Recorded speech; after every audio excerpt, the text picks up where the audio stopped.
Welcome to Nick and Dave Deep Dive the Metaverse, a podcast exploring cult classics, subculture, and geek media. I'm Nick. And I'm Dave. And we will be your tour guides for this, our second part in our Cyberpunk series. Ridley Scott's 1982 hard-boiled tech noir thriller, Bladerunner. I'm really glad you included the word noir in there because it's pretty pulpy. I was up until this morning. I was going to say neo noir, and then I discovered the subgenre tech noir. Oh, okay. Of which, like, this movie and just a handful others are the only examples of. Well, that's cool. I haven't seen this movie in a long time before we watched it for this, but whenever anybody would say, like, what's your favorite movie? If you had to nail it down to one, I would usually say Blade Runner. Yeah. And I hadn't watched it in like 15 years. It always kind of surprised me because this doesn't strike me as something that would be your favorite movie. Yeah, I don't know what it was about it. I remember seeing this when I was a teen. Yeah. And this movie was one of those ones that had been out for a while when I was a teen. It came out in 82. So, right, I'm talking like I saw it in the 90s for the first time because in 82 I was a wee little lad, not really interested in cyberpunk or anything. But more like Legos. But basically, I really enjoyed this movie when I first saw it, and there were a few scenes that really stuck with me like forever. I never forgot those scenes. And I couldn't really think of any other movie that had those types of scenes that I just couldn't get out of my head. Yeah. And so I just always kept this up there in the pantheon. The whole final sequence of this movie really burned itself into my psyche as a little kid. Oh yeah. And it just, I remember, especially as like a big fan of Star Wars and Indiana Jones and everything. This movie definitely, like when I was like 7 years old, it's got Han Solo, Indiana Jones in it. But it was not the movie I thought it was going to be when I looked at the video box. Like, this is a slow, dark, depressing movie, and I just remember being like bummed out and confused when I saw this. Yeah, I think that this movie is definitely that it has a storytelling style that is a product of an earlier age of cinema. Yeah. And I really like Ridley Scott's movies. You go way out on a limb. Ridley Scott's a good director. It's a hot take here. I'm willing to stake my sterling reputation on it. Ridley Scott can make good movies. I don't know if I can stand behind you on this. That's such a bold stance. But this one actually was not a crusher when it came to money made. Yeah. They made it for $30 million, which seemed shockingly low considering how techy this movie is. Yeah, but it was way over budget. And it only made $41 million at the box office. That was insane. It was not successful. No. I mean, it barely made back what it spent. And, and this was sort of the same deal that happened several years later when Blade Runner 2049 comes out. They're hard movies. Like, they're challenging. They're good movies. They're good movies, but they're hard movies to like. Like, for a casual, like, popcorn movie, Star Wars fan or whatever, this is a hard sell. This is like, you're like, oh, geez, I can't even tell who the good guy is. At the risk of offending one of our 40 to 80 downloads per podcast or whatever. If you don't like this movie, if you legitimately sit down and watch it and you say, I don't like that movie, I don't like you. I mean... Well, hold on.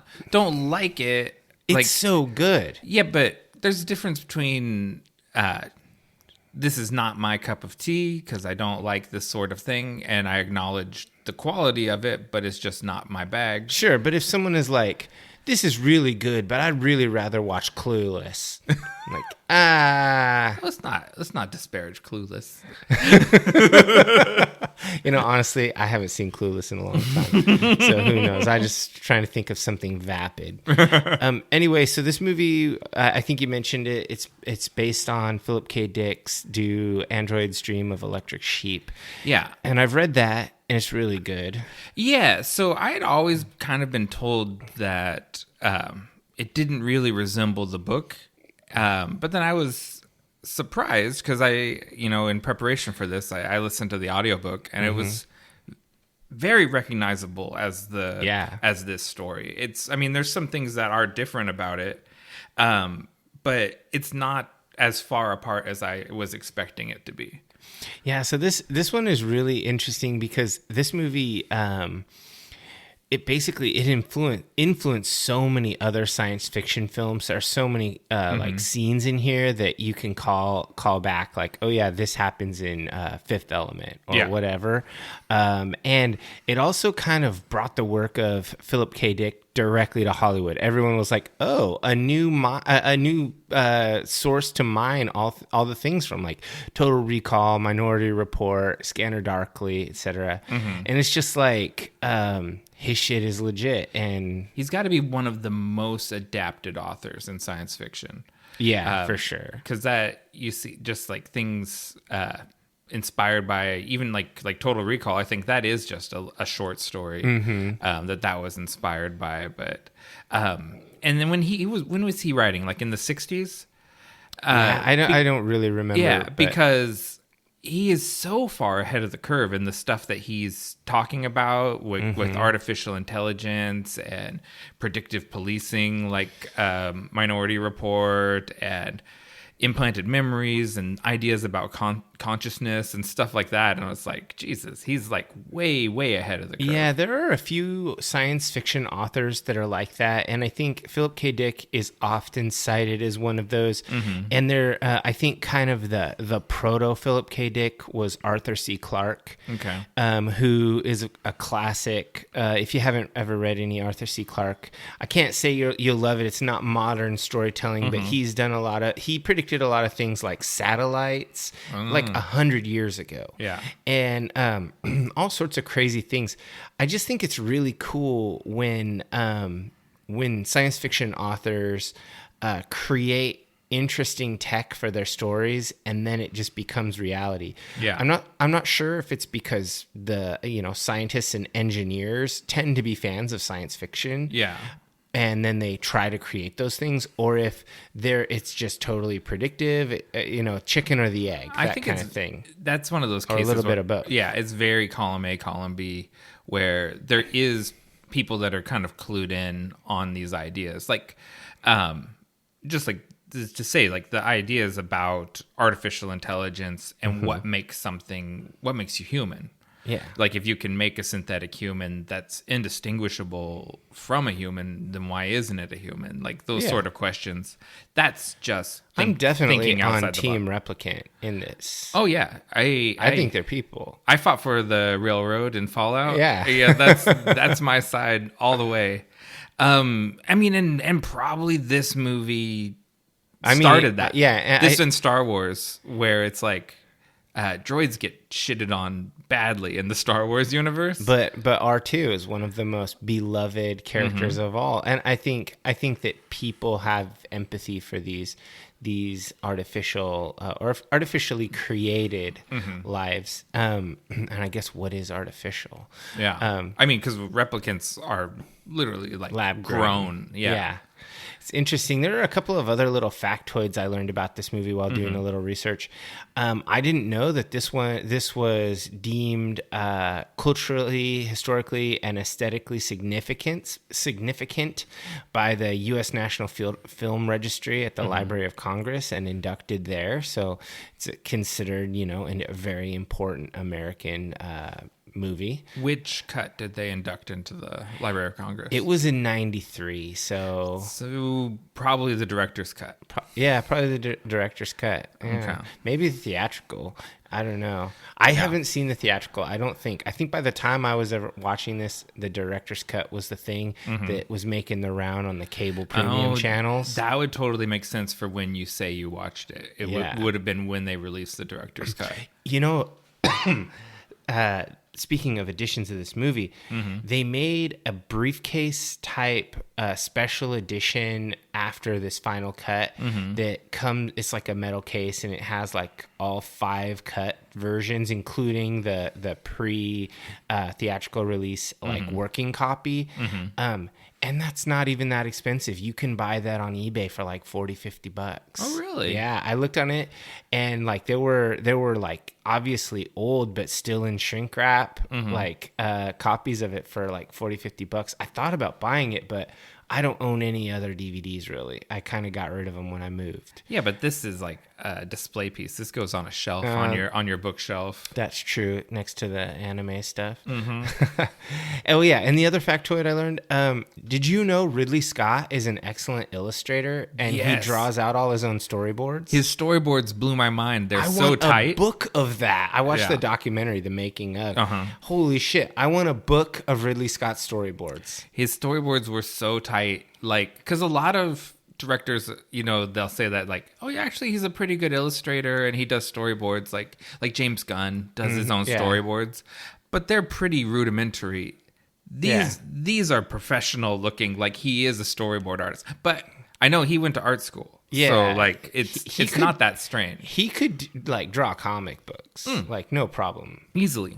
He's very good. Yeah, and there's a lot of European comic book influence in this movie. So I think he is definitely a student of those like Mobius and like Franco-Belgium comic book creators. That's cool. I really liked how he drew like the sets and the settings, and then the set designers they built them by like making old shit and then layering slightly newer tech, slightly newer, to where you look like you have like this mound of crap that's been built upon itself. It makes it look authentic. I really like that. And well, I guess we'll be saying that a lot, but sure. Because if you've ever... I mean, spoilers, this is a good movie. It gets a high rating. Yeah. If you ever done the Warner Brothers studio tour, you go around on the back lot. Yeah, I remember that. And I've seen these streets so many times, and they're completely unrecognizable in this movie. Oh, yeah. You know, like how they look in this movie compared to, I don't know, like one of the Batman movies or something. They're definitely the same ones as in Batman. Yeah, and it's like how and it's like you said, they just bolt on all this stuff because the idea was rather than internally refurbishing buildings, everything would be just bolted onto the outside because it's cheaper and more efficient. And so the buildings are covered in all these add-ons from 40 years of technology. Yeah, it's pretty cool. I think that's a pretty accurate idea. I don't know if the same documentary that I watched, but they showed like up close the parking meter, and it was what's the guy's name, Sid something, that was their futurist that they had on the movie. He was showing the parking meter, and he's talking about how they in the future they wouldn't take coins anymore, so you're going to have a card reader on it, and here's where we attach the card reader to the parking meter. And it's like, well, yeah, you got that. Yeah, absolutely. That's pretty right on for 2019. Like, nailed that one. Like, there's a bunch of those. Whenever I walk up to a vending machine, if it doesn't have a card reader, I'm like, what the fuck? Who has coins? Yeah, Sid Mead was the visual futurist, and he did pretty good. Yeah. Good job predicting. I mean, there's a lot of stuff in this that truly stands the test of time. Yeah. As far as the tech goes. Just no flying cars. Everyone always thinks flying cars are coming sooner than they are, but... I mean, we have drones. Is that a step towards flying cars? Honestly, I hope not. Flying cars is a logistical nightmare. I think by the time that they're a thing, we'll either be old geezers or gone. So... I just don't think... think about how much is involved with routing planes, and now imagine people with personal flying vehicles. Do you want some like asshat to fly over your house while he's texting? Drop shit or crash. Just clip your chimney off or come in through your window. Yeah. No thanks. That's it. I don't think flying cars are coming. I think that's something everyone gets wrong, but they're a cool visual. All right, well, before we gush too much about this movie, let's go ahead and roll for initiative. Okay. Get our... Where's my die? Where is your dice? I bet you the cat rolled it at some point right off the table, so you just have to roll mine. Okay. What'd I get? A 2. You got a 2. I got a 12. Nice. Yeah, my cat, Jet, he likes to roll dice. He just whacks them. All right, we'll go hunting for that later. But anyways, I've got... a 3-part news story. I'm going to break it up into 3 acts. And so this will be the first one. On August 2nd, the New York Post broke the story that the Batgirl film had been canceled. I saw that on the news. $90 million movie, we're throwing it in the trash. They already spent the money? Like it's done. The movie is deep in post-production. They're just doing editing and finishing visual effects. It's already done? Yes. $90 million movie, deep in post-production. It's had test screenings that were positive. That movie got axed. Scooby-Doo Holiday Haunt, similarly, completed film that they're doing post-production on, axed. We're not releasing it. Aww. And, I'd be skeptical of this because it's from the New York Post, which is a garbage newspaper. Yeah. But it was quickly corroborated by reliable newspapers. So I wonder what's going on. Comic book movies suck. No, I'm just kidding. You're up next. So I have just a few things. I'm going to say my news stuff is not that hard hitting, but it's in stuff I thought was interesting.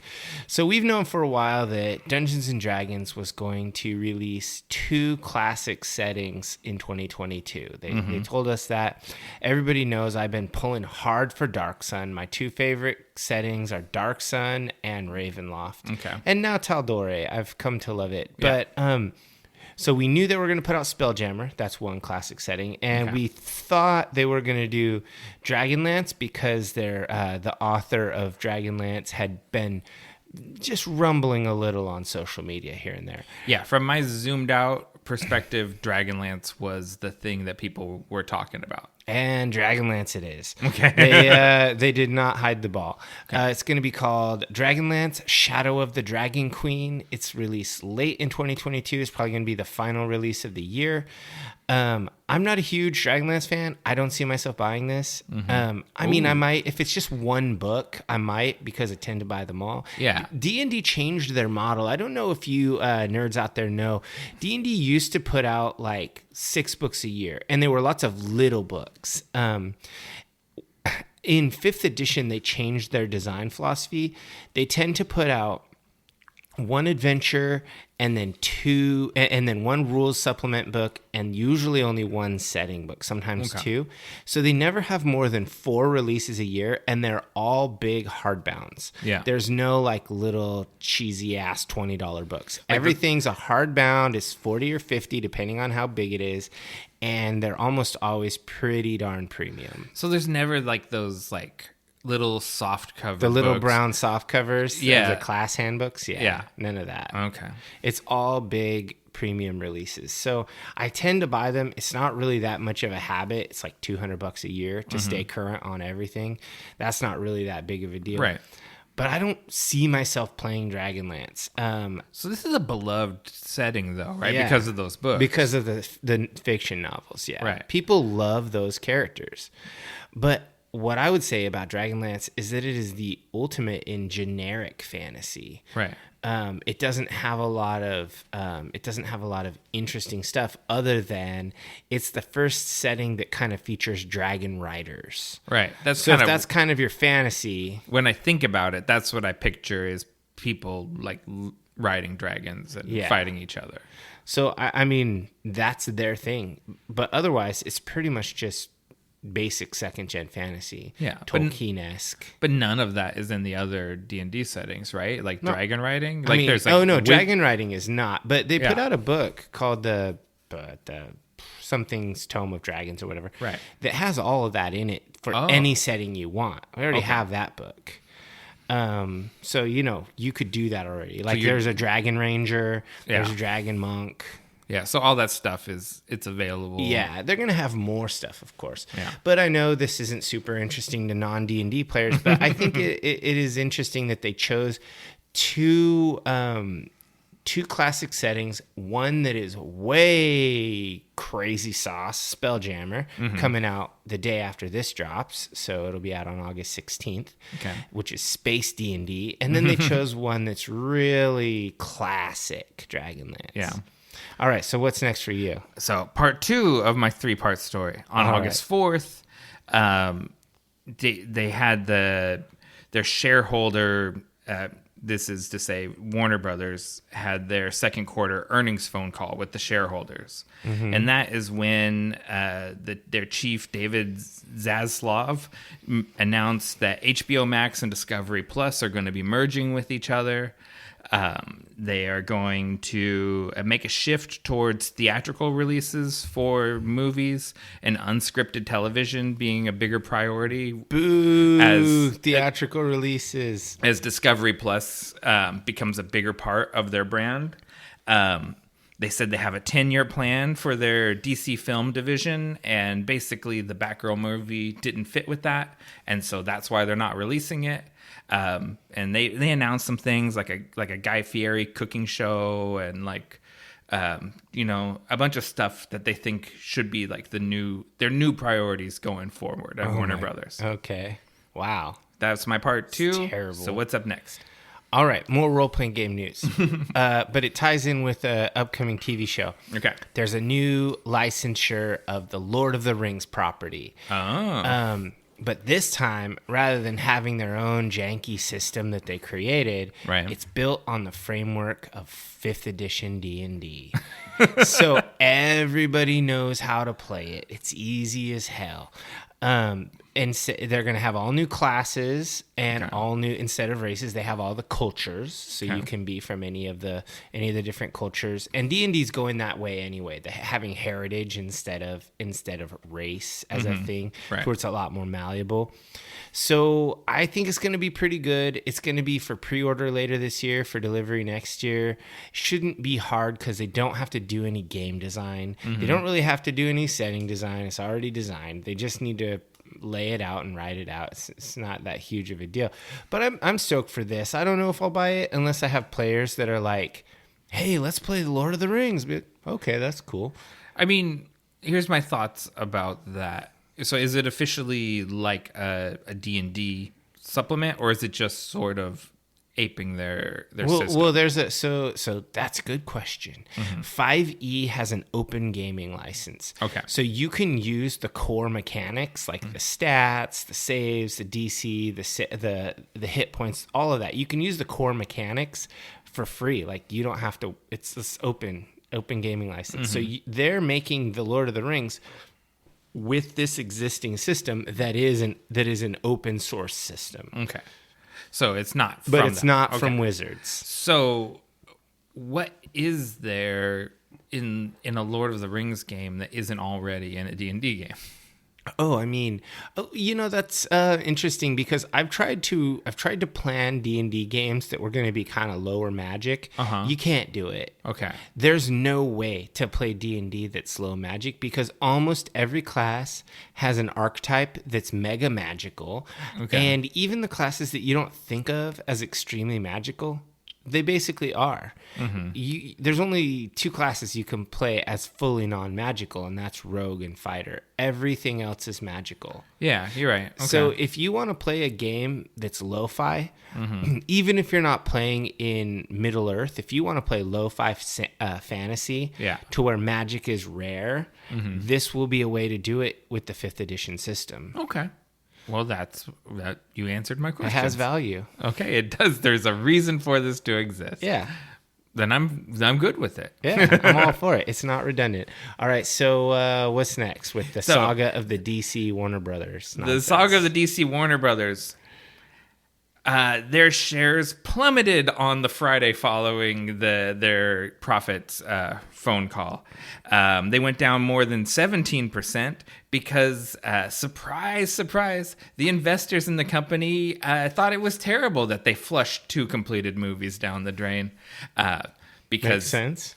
So that's the happy ending to this story. Is that going to mean that they're going to release them from the backlash? Unlikely, because I actually think the behind-the-scenes reason why I don't know about Scooby-Doo because it's an animated kids movie. Why on earth would you pay $90 million and not release it? Yeah, because kids' movies print money. Yeah. Batgirl, on the other hand, I think the behind-the-scenes reason they're not releasing it is because they've changed their corporate plan and they're not going to have Michael Keaton take over as Batman for Ben Affleck. And this is a whole movie based on the Michael Keaton Batman training a Batgirl. And so it's unreleasable film for their new corporate strategy. So they're doing a whole revamp of their Batman strategy, which is kind of their premier property. Yes. I think so. That hasn't been said explicitly, but Ben Affleck came in and did reshoots for the Aquaman movie. Okay.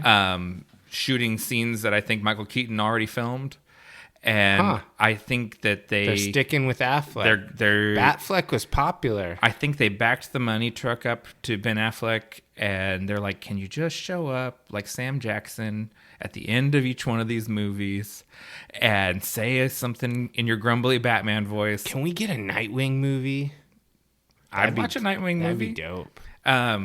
But anyways, who knows? It's like they have a corporate strategy dartboard and they just wing darts at it. Everyone has had to kind of come out and say whether their shows were canceled or not. Like James Gunn came out and said, Peacemaker, still okay. We're not canceled. So good. I love Peacemaker. Kevin Smith said that he knew for a fact that Strange Adventures was canceled, and he thought that Green Lantern Corps was as well. But then the producers of Green Lantern Corps have kind of said, nope, we're still making it. So damn, it seems like Batgirl and Scooby-Doo were just the big victims of this. So wasn't Black Adam part of that, like Warner Brothers thing? Yeah. Is that good to go? Because, I mean, you can't tell The Rock no. Yeah. The Rock is one of like the most powerful movie stars that it exists. Well, it's because he's extremely profitable. Everything he does makes money. Yeah, and actually, since you asked about him specifically, he has taken on an advisory role for the whole DC brand. Oh, okay. Because so no one else knows see what they're doing. a lot of Black Adam Probably. in the future. Well, that's fine. I like The Rock. It's the Black Adam extended universe now. Are we going to have like a Black Adam, Batman, Batfleck team up? That'd be pretty cool. I mean, the thing that... Aquaman. I like Jason Momoa, too. Yeah. The thing that Dwayne Johnson has been teasing since he got cast was fighting Henry Cavill's Superman. So, that would be the best. Yeah. So Superman better win. They need to back up that money truck to Henry Cavill and get him to come back. I'm on Team Cal. Okay. Well, that's all the news I got. Yeah, the only other one I had, which is just tech news, because I like to cover that. Amazon bought iRobot. Did you hear about that? No. iRobot is a movie. I know, right? With It Will is Smith? a movie. It is a Will Smith movie. It is also a robotics company that their most famous product is the Roomba. Oh, really? Okay. But they make a lot of other little gadgets. See, I know Roomba. I didn't know the company is called iRobot. It is rumored that they bought it so that Amazon can get more into the home appliances market. But the conspiracy nut bars on the internet are saying that they bought it because iRobot owns the floor plans of everybody who owns a Roomba owns the floor plans of their homes. Yeah, and it can literally follow you around listening to you. Yes, and they're going to try to monetize that. Interesting. So they're basically spent almost $1 billion on Uber surveillance. That completely tracks and is totally in theme with today's movie. Yeah. They want to know everything about you. They want to have their little narcs in your house all the time. You will never get away. And I saw a lot of comments on these. Like, I like to read the comments, and people are like, you know what? I don't care if Amazon knows the floor plan of my house. I'm not getting my Roomba. I fucking hate vacuuming. Yeah. It's like, yeah, everyone thinks that like we have an automatic cat box. I would never get a non-automatic cat box at this point. Yeah, and that is the truth. And I think about that every time something that I promise you, we're both going to get ads for Roombas on our phones later. Sure. We just accept that this little spyware device we carry around with us everywhere. We actually have anxiety when we don't have Big Brother listening to us. Dude, I get so tired of it if I have to gift shop for somebody, or I'm talking to somebody about something, I start getting annoying ads. So I will literally open my phone, unlock it, and start talking at it and just say things I like. I'm like, heavy metal, guitars, role-playing games, dice, Game of Thrones. Like, I'll just say shit I like. So that the targeted ads come are back not around. Annoying, yeah. Oh my so God. shit I might like. Yeah. I'll just talk to it to try to reprogram the algorithm. Yeah. No, Stupid, I mean, but it works. we're just, what someone said, we're Huxleying our way to the full Orwell. I think that's what it was. Yeah. And it's like, we are just walking ahead to every dystopian future kind of at the same time. Oh, yeah. And if you're keeping track of the timeline, we're smack dab in between Blade Runner and Soylent Green. God. And I'd rather live in Blade Runner. I don't know. It's kind of Similar. It's all the same bag, you know? It's like the corporate control and engineered shortages and environmental disaster. It's all the same thing. Oh, and in case you're curious, there is an upcoming Blade Runner tabletop RPG coming out that was licensed and kickstarted and all of that. You've talked about it before. Yeah, I think I brought it up. How is it different from the Cyberpunk game? Because Cyberpunk is focused on it. So, okay, this is sort of a meta question. Yeah. How are all of these slightly different properties different when they make their own game? Right. Well, the thing is because I own like Shadowrun, Cyberpunk, and like a couple other future sci-fi RPGs. Shadowrun's different because it has orcs and Yeah. trolls. But So, what like, they do is rules are written around their lore. Right. You don't have generic rules. So you can't remove the magic from Shadowrun and just play Cyberpunk. Right. It's a hollow ass game at that point. Right. So Cyberpunk, Cyberpunk Red, which is based off 2077, basically. It has rules that support all of its lore. Right. So the rules and the lore in most of these games are pretty inseparable. Okay. If you're really looking for a game that's like Cyberpunk that's lore agnostic that you could really change to be however you want. There's a game called Mutants and Masterminds that basically does that. Okay. And you can make it as mutanty or non-mutanty. You can do all the cyberpunk stuff. But the Cyberpunk game, like, you know, like it's sort of Arasaka instead of Tyrell, but it's like it's very similar. Yeah, Cyberpunk really was based off of Blade Runner. Yeah. I just think that they'll have, replicants and stuff like that. And Okay. Yeah, and that's not really a thing in Cyberpunk. Yeah, it'll be its own deal. It'll have all the mechanics to support its lore. So if you really love this movie, you can play games in this setting. I'm always with the licensed games, despite the fact the Ninja Turtles role playing game was the game that brought me and all of my friends into role playing. I'm always just very skeptical of the licensed games because there's usually like a serious RPG already that kind of does the same thing. I agree. So it's like, well, what do you got besides the name Blade Runner? What do you got over Cyberpunk? So that's just the question that always comes up. Cyberpunk is really a good one. All right, so let's go ahead and get into our podcast fuel. We're going a little long on this one. Yes. So we got the 6-1 New Zealand Pilsner. It's a collab with Reuben's Brews and Chuckanut Brewery, two breweries from Washington State that I am super fond of.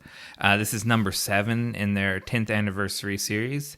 And if it seems unrelated entirely to this movie, the label had sheep on it. Yeah. And so I was like, oh, electric sheep. And I bought this because I like Pilsners. I like the two breweries, and the sheep seemed on brand.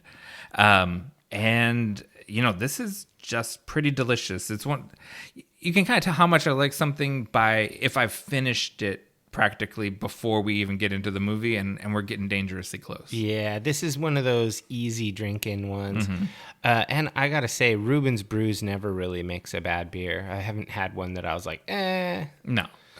These are two of the best breweries in Washington, and I say that I don't even have to think hard about it. Yeah, they're really good. All right, so let's go ahead and take a break, come back, and get into this.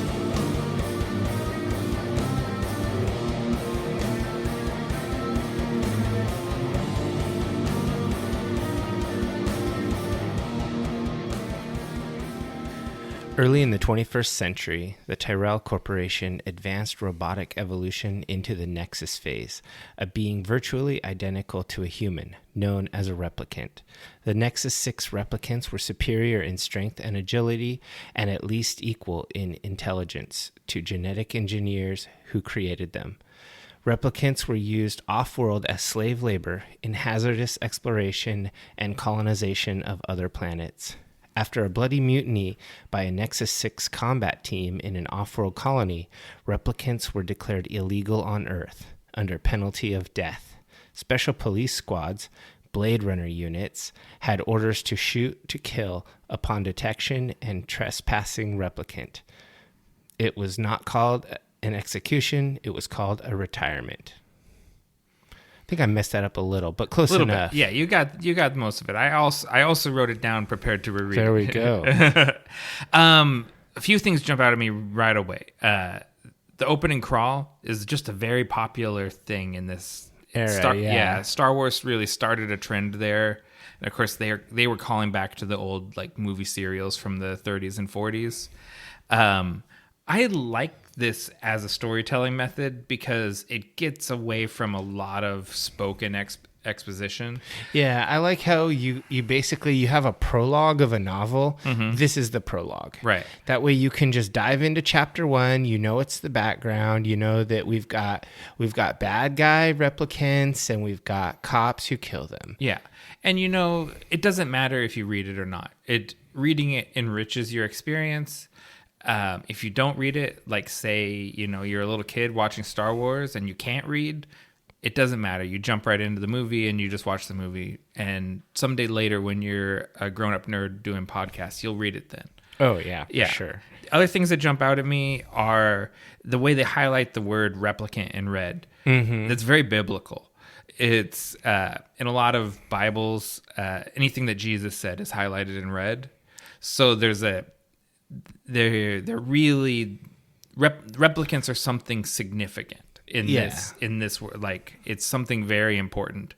And if you look at another Ridley Scott movie, Prometheus, in the supplementary material to that, it talks about how Wayland is inspired by Tyrell, and it connects the androids from the Alien and Prometheus franchise with the replicants from Blade Runner. The Ridley Scott universe.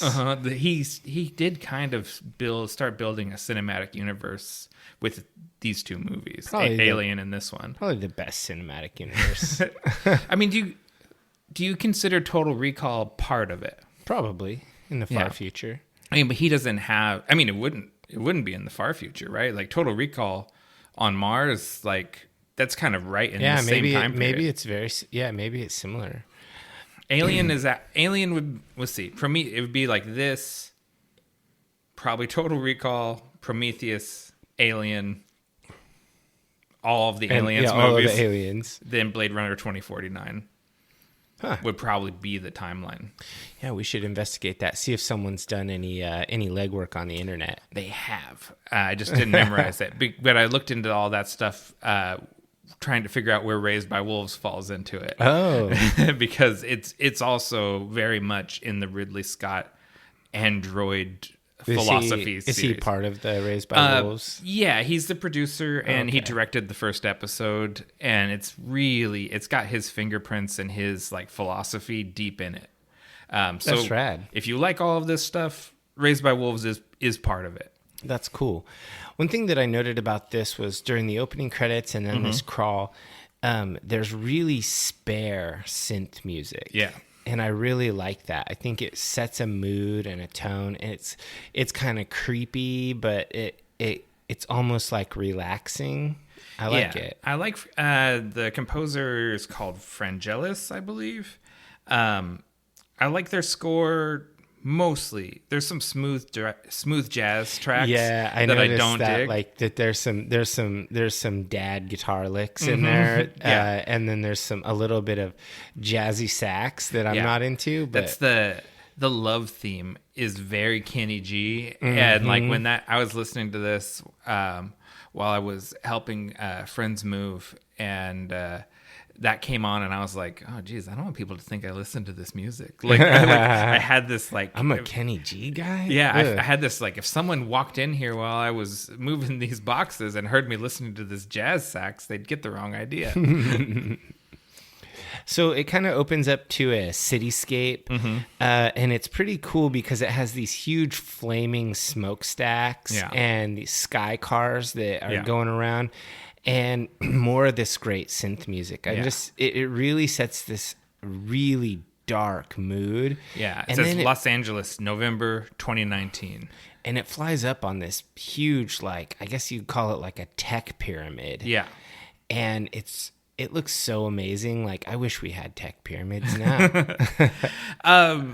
Yeah. Well, you know, the dark side of that, though, is how immensely rich the Tyrell Corporation is. Mm-hmm. This would be like, you know, if we were talking about Amazon or whatever, like if you approach Seattle and the whole landscape is just dominated by the Microsoft pyramid that just towers over the whole Puget Sound. That's true. It's grim. That's a grim future. That's grim. You think so? One thing that struck me immediately was the Tyrell Corporation, and then the Tyrells in A Song of Ice and Fire.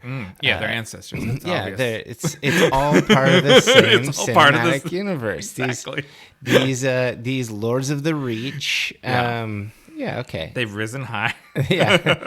They're just doing great for themselves. So it's pretty cool. And the thing that I also noticed immediately was, why does everyone smoke?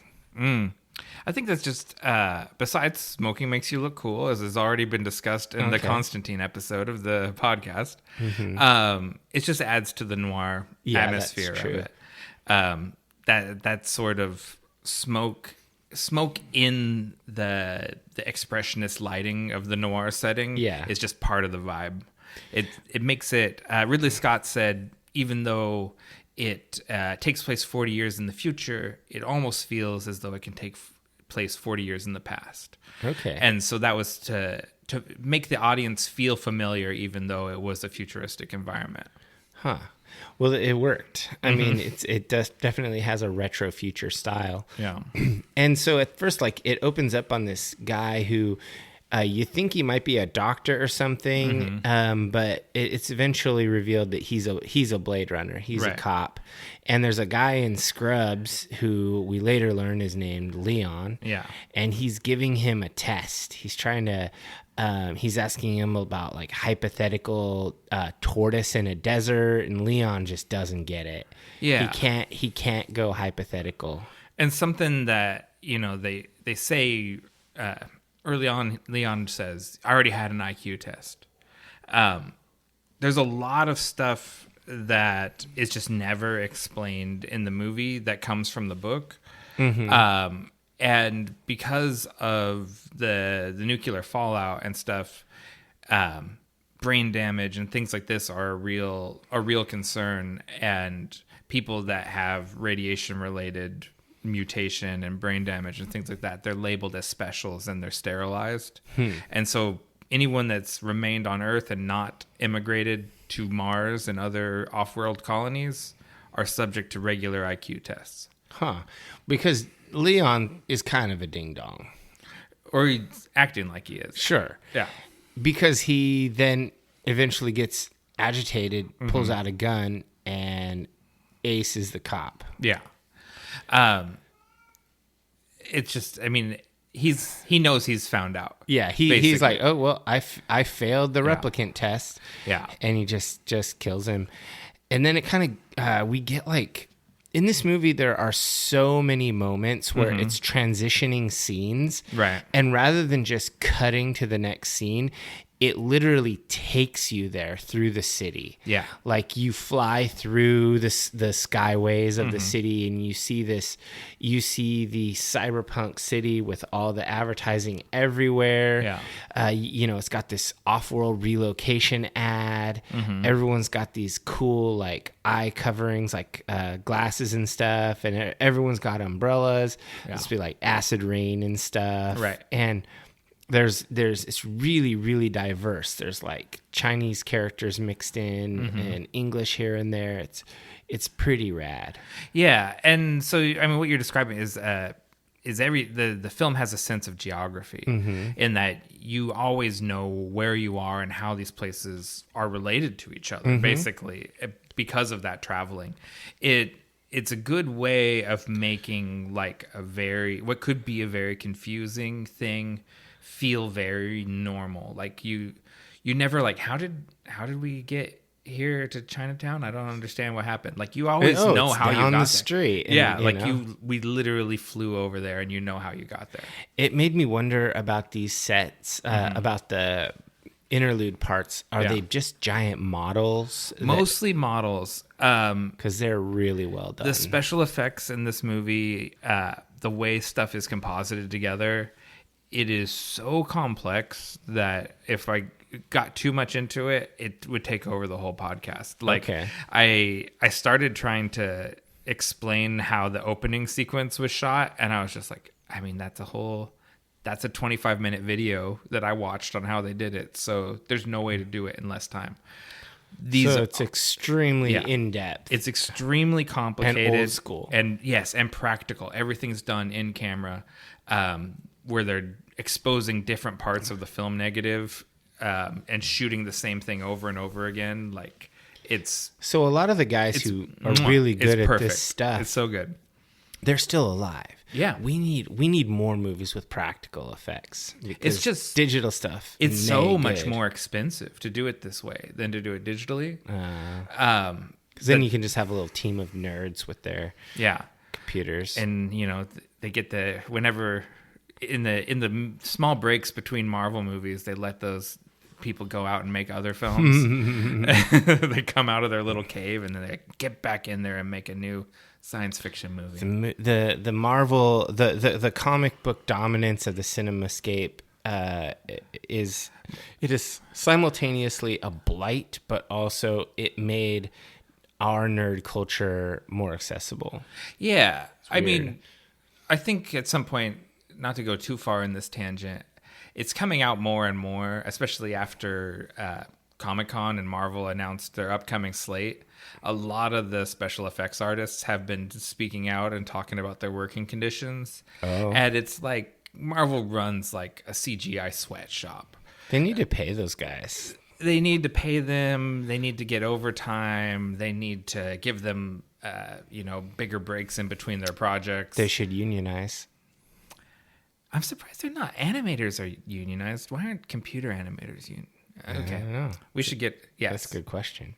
Labor now. So yeah, we go to Deckard, and this is our Han Solo.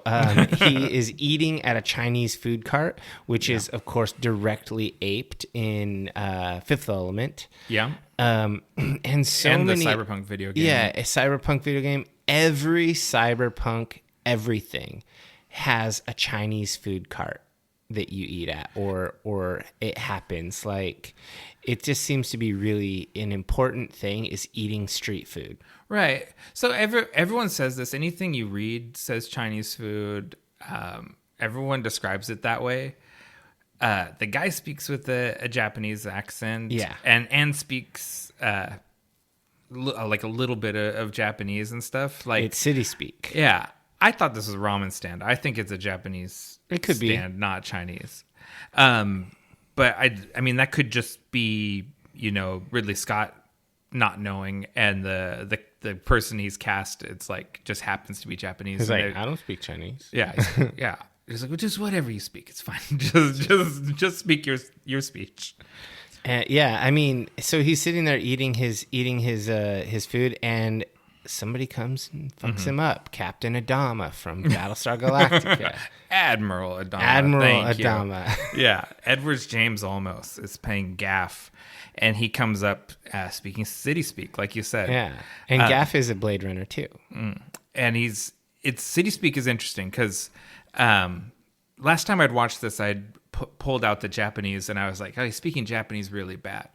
But then what I've discovered is that it's like a whole mishmash of like German and Spanish and Japanese. It's a jargon. Yeah. And so it's like, okay, he's not speaking Japanese bad. he's speaking a different lingo that incorporates Japanese words. So in our area here in the Pacific Northwest, or the Columbia River region, there's a jargon called Chinook jargon. Yeah. It's very similar to city speak, but it was like in the frontier time. So this is basically a very kind of historically accurate thing that happens with these extreme melting pots.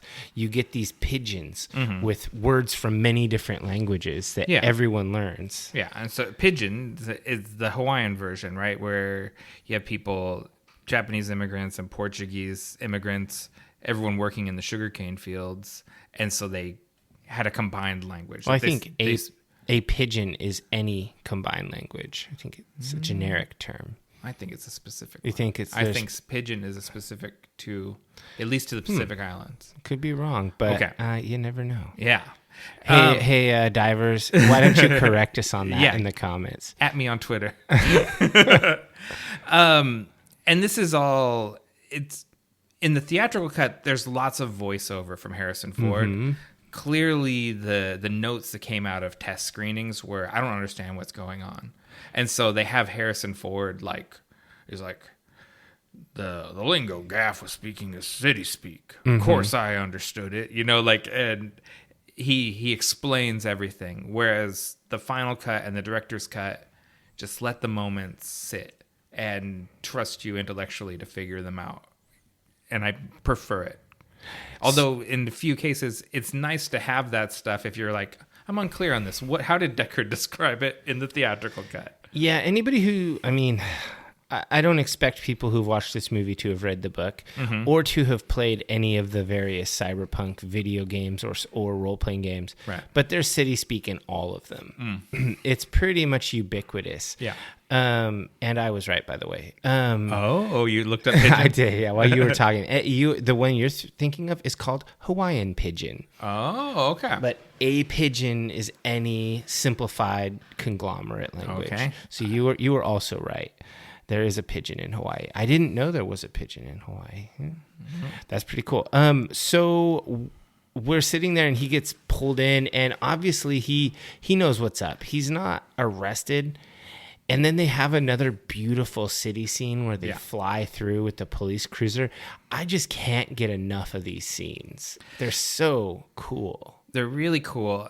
Just a few details. The cars are called spinners, the flying cars.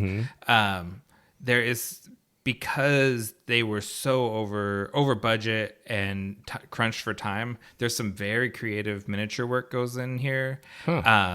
There's literally, one of the buildings is literally a Millennium Falcon stood up on its backside with just stuff bolted onto it. And then when they get to the police headquarters, it is the bottom, I think, of the Close Encounters of the Third Kind spaceship. The bottom of the spaceship is the top of the police station. Wow, it's just all the stuff they had on hand. Yeah, they're like, we need futuristic shit. This is not long after Ridley Scott made Alien. They were cannibalizing stuff from Alien too. Like they're like just gluing stuff on. Hodgepodge it all together. Yeah. It's like you have a bedazzler and a glue gun. You're like a lady in a craft store, and it all works. Like you don't think that, like, oh, there's a Millennium Falcon. Like I had to pause it and like. There's a healthy dose of spray paint here. They put some gnarly patina on these things. It was great. And that's something that Sid Mead talked about also, about it being a lived-in world. And so did Ridley Scott in the interviews I've seen, when he's talking about like the futuristic, the clean future, like the Star Trek future, where everything is brand new and it's white and everything. And he says, it could go that way, but I think it's going to go quite the other way. And so he's like, I think things are going to be more dirty and they're going to be more refurbished and added onto rather than all new, perfect everything. I think that this movie demonstrates it quite well in that you will have a wider variety. The poor and dirty areas will be poorer and dirtier. The clean, rich areas will be cleaner and richer. It'll be like the palaces, just like the allusion to ancient Egypt with the pharaohs, and then the everyone else. Right. And a lot of in the supplementary material, everyone talks about how no one in the upper class ever comes down below like the 40th story of a building. Yeah. The people down at the street level are like the scum of the earth, and the really wealthy people just don't. They get around in flying cars, and they never go down to the bottom. Yeah, I mean, they're probably up there above the smog line. Yeah, for sure. So basically, this guy is he's brought in to talk to his former police supervisor, Bryant, Mm-hmm.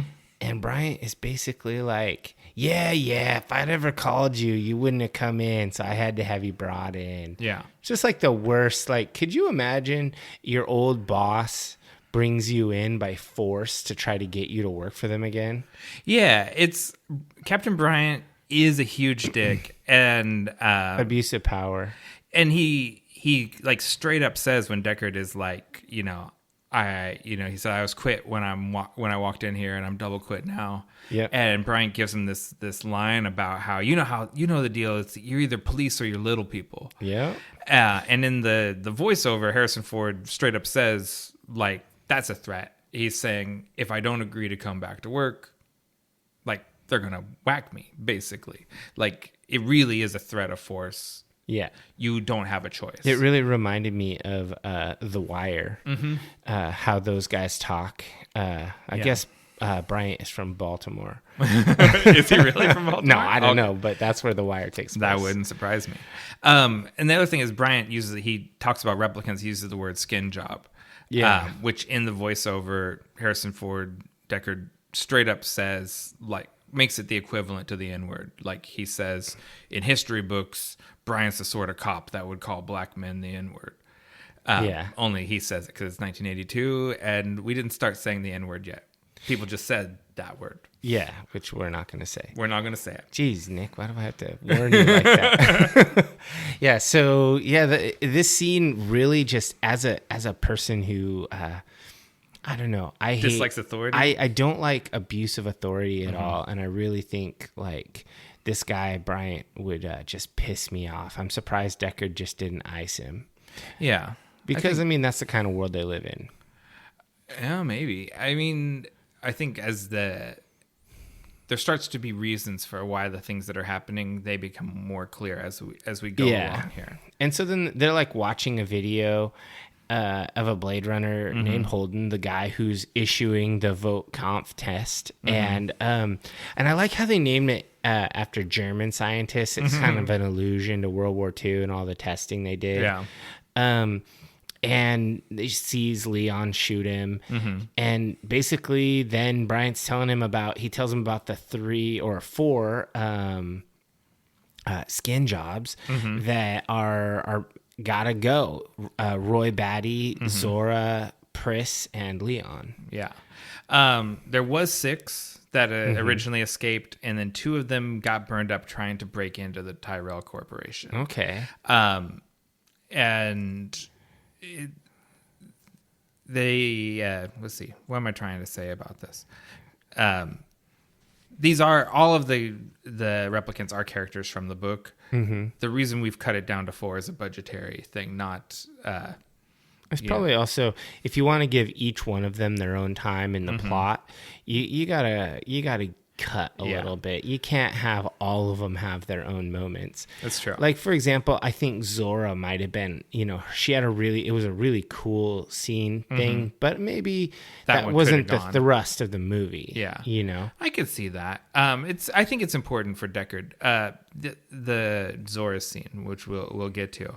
The other thing that I want to just think about right now is he's explaining a lot about replicants. It's like a lore dump. To someone who is a veteran Blade Runner. Yeah. But these are the new Nexus 6 versions. So it makes sense he's updating him. He's like, this is new tech you're going after. I love that that Leon is played by Brian James, who's in The Fifth Element. Yeah. That guy's a character actor in so many things. He's so good. Over 100 credits on his IMDb. He's so legit. And I think probably because of the way your subconscious works and how humans are pattern finding machines, right? Yeah. I feel like Brian James is in The Fifth Element, so you think of Blade Runner. I think that's why he's there, because you see him and he's got a very distinctive chinless face. And so like it just puts you in that, it's this kind of movie. Even though Fifth Element is like a million times more campy than Blade Runner, but it still makes you think that it has that sci-fi authenticity to it, you know. And it just like thematically your brain just connects the two things, whether you think about it consciously or not. Yeah. One of the big lore dump pieces here that's super important was that he says that these replicants, they're basically human in every way, except they only have a 4-year lifespan. Right. And so that's kind of their driving goal, is to defeat that hard limit. Yes. And the way the Voight-Kampff test works is it's an empathy test. They're testing empathy responses to these things like the turtle laying on its back. Flipped over turtle. Right. And it occurs to me, because they talk about how after 4 years they've developed their own emotional responses and everything. They're very much, if they had a normal lifespan, children don't really have developed empathy before 4 years old either. Oh, no. Like that's something that comes with time.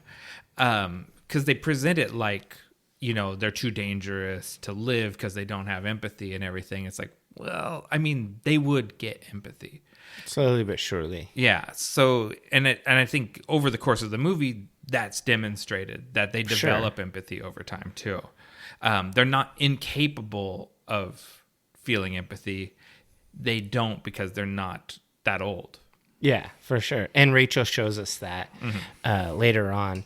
So basically then they leave. Gaff and Deckard leave, and we have more of the beautiful city as they're flying around, and more of the super epic synth music. So I'm loving all the models. I'm loving the music. At this point in the movie, I'm just thinking, like, this is such a sick setup. I don't remember any of this from my early years. Oh, really? Yeah. Okay. I rewatched this movie before Blade Runner 2049 came out, or before I saw it at least. So that still is a couple years. I kind of feel like I need to go watch 2049 like tonight. Well, luckily it's coming up on our... it's on this, so I'm not going to watch it tonight. We'll get to it soon. Yeah. Be patient. RoboCop is next. I do like RoboCop. Yeah.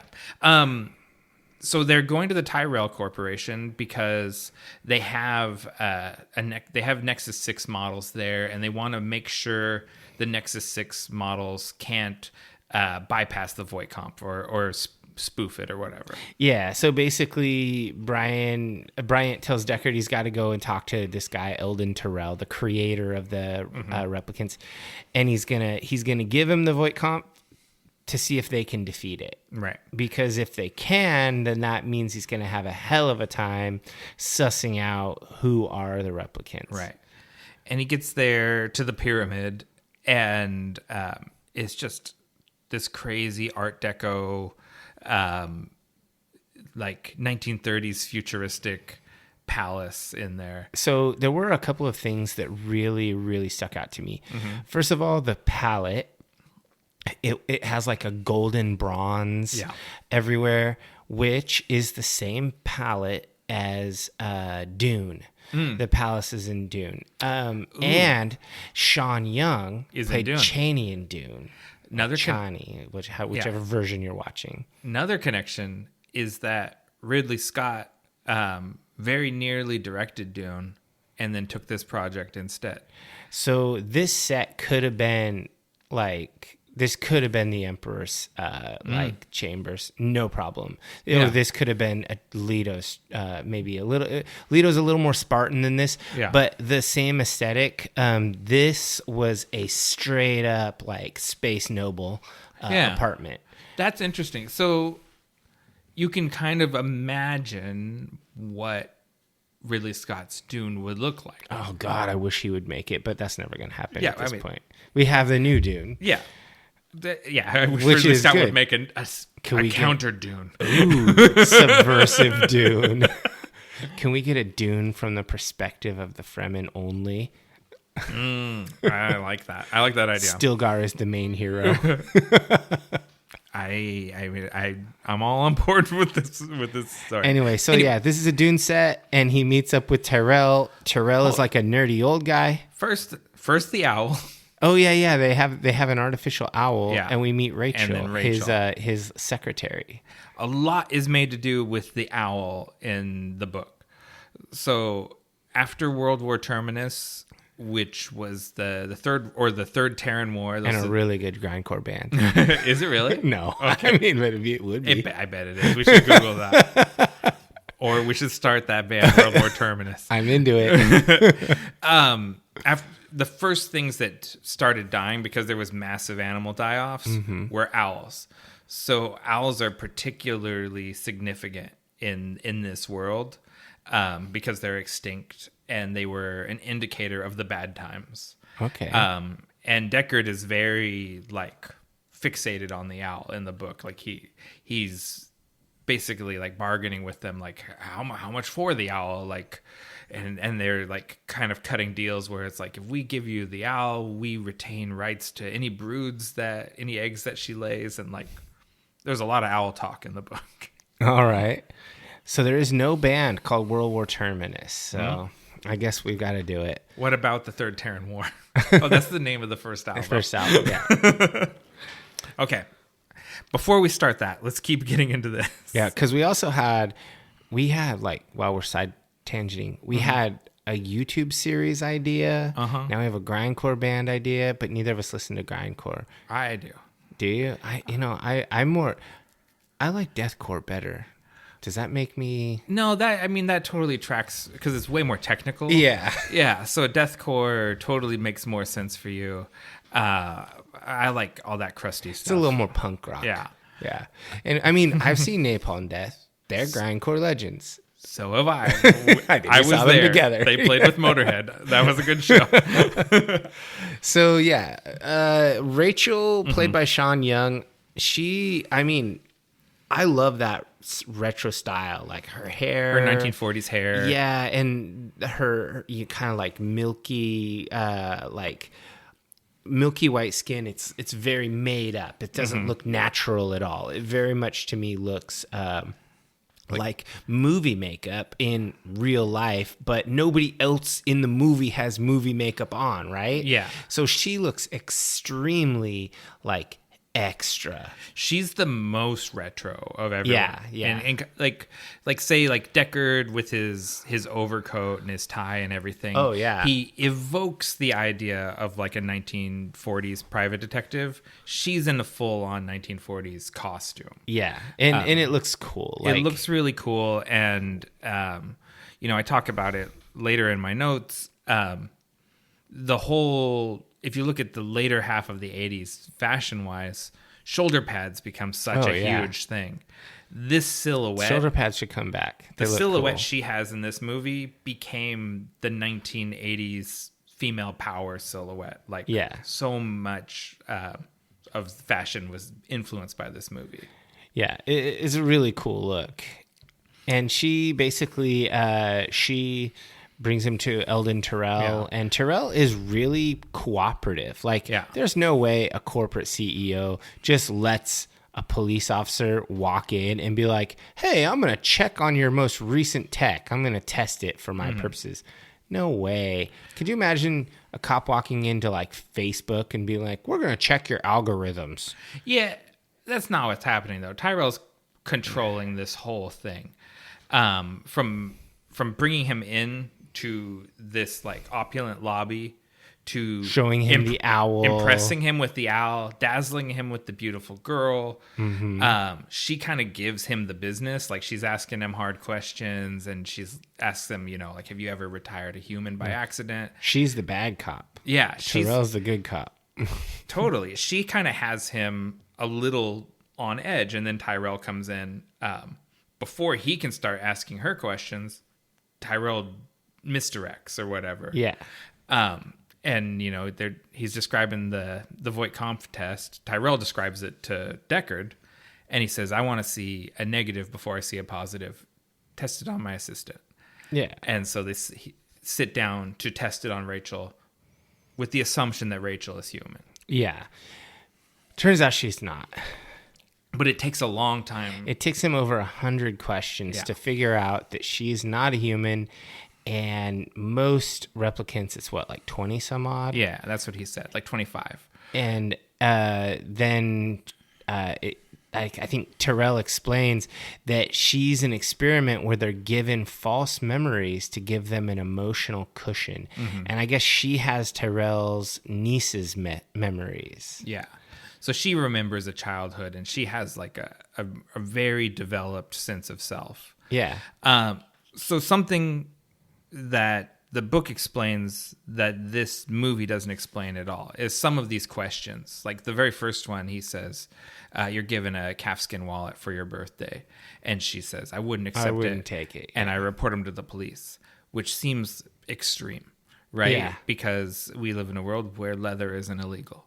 Yeah, I mean, I've had the same leather wallet for like 20 years. So again, because of the sort of mass extinctions and animal die-offs and things that have happened since the war, killing animals and killing people is completely prohibited in their society.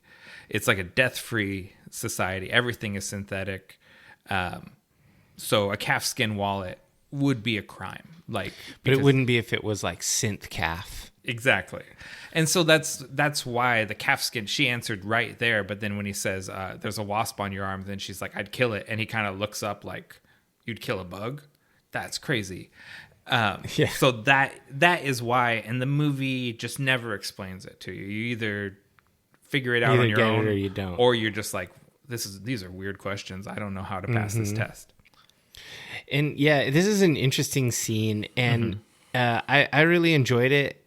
And I don't think she ever figured out that she failed the test, but she seems to have some doubt. Yeah, Tyrell says, because Deckard is like, how does it not know what it is?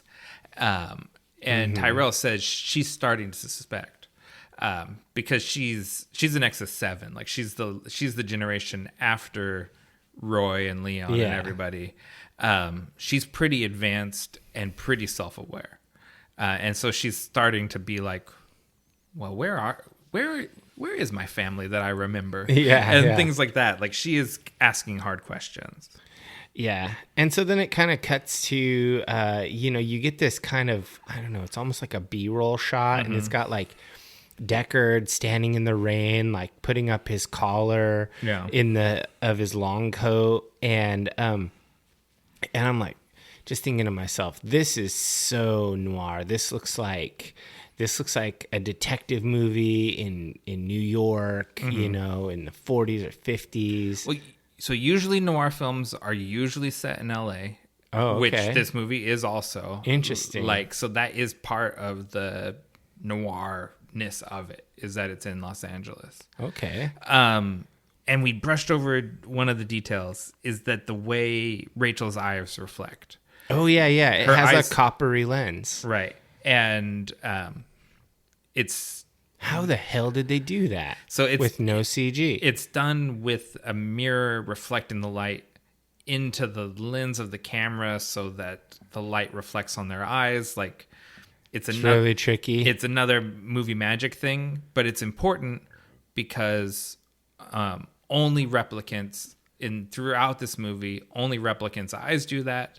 And every replicant's eyes do that. Yeah, and part of the test, what's the Voight-Kampff test, is it has a camera that's super zoomed in on their eye, and the cop, the Bladerunner, is looking at the picture, looking at the image of their eye and watching their pupils and stuff as they question the human or replicant. So having a slightly different eye is, that's a significant thing. Yeah.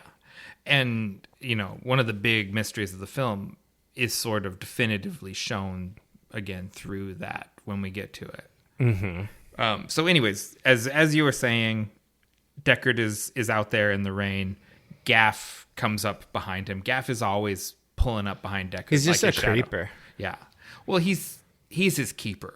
Right. Yeah, he's gonna ice him if he doesn't do what he's supposed to. And he's kind of got the leash on him, I think, is what ultimately what we discover, right? Is that he is sort of in charge of Deckard, whether Deckard knows it or not. Mm-hmm.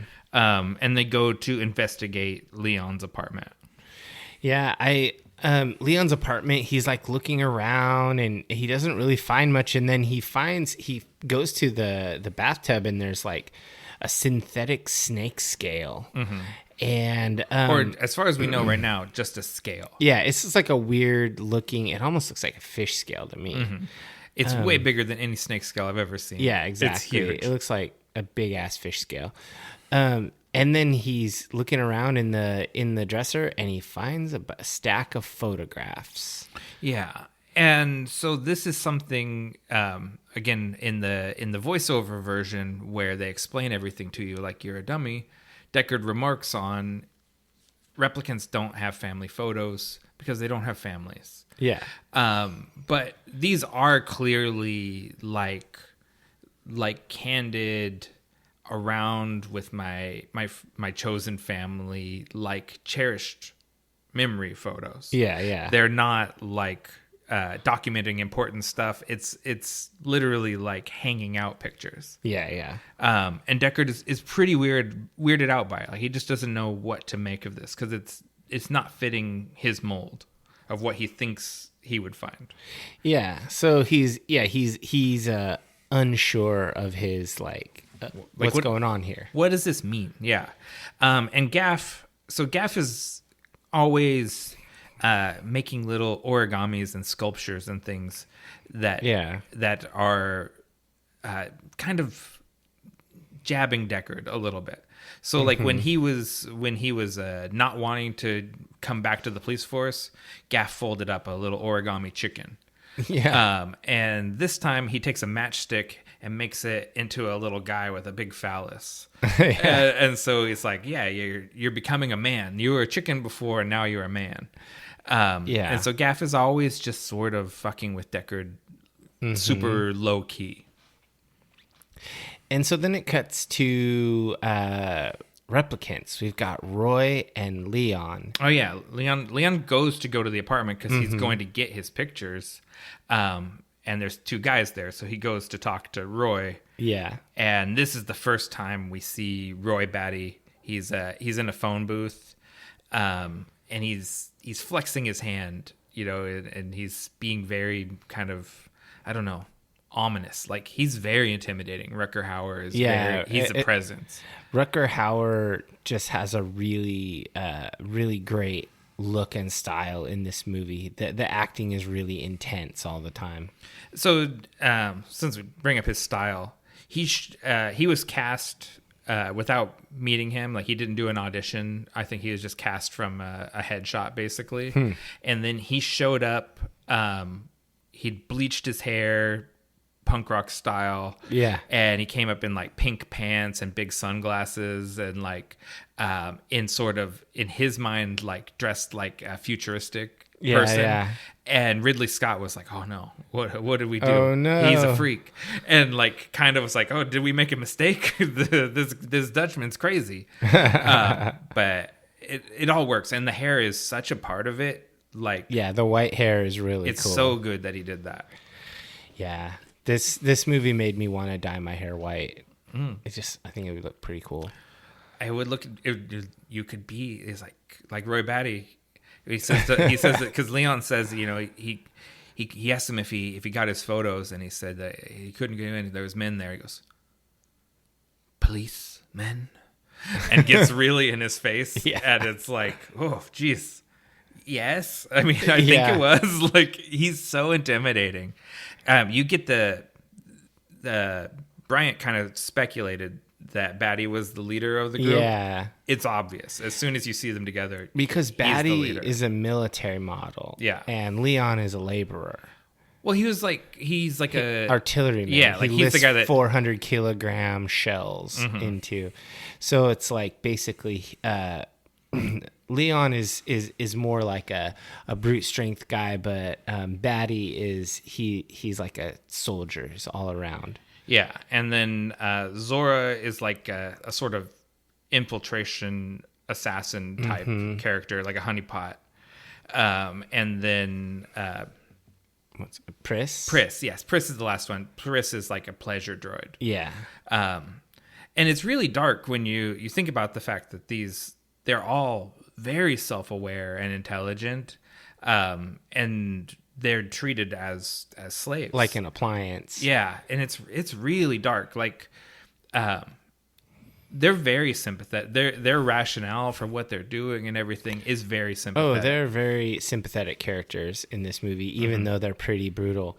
Because they go into, they end up going to investigate a replicant eye manufacturing lab, and they're talking to this, the guy who makes the eyes, and he comments that he made Roy's eyes. Yeah, the great James Hong. Old man, even in 1982.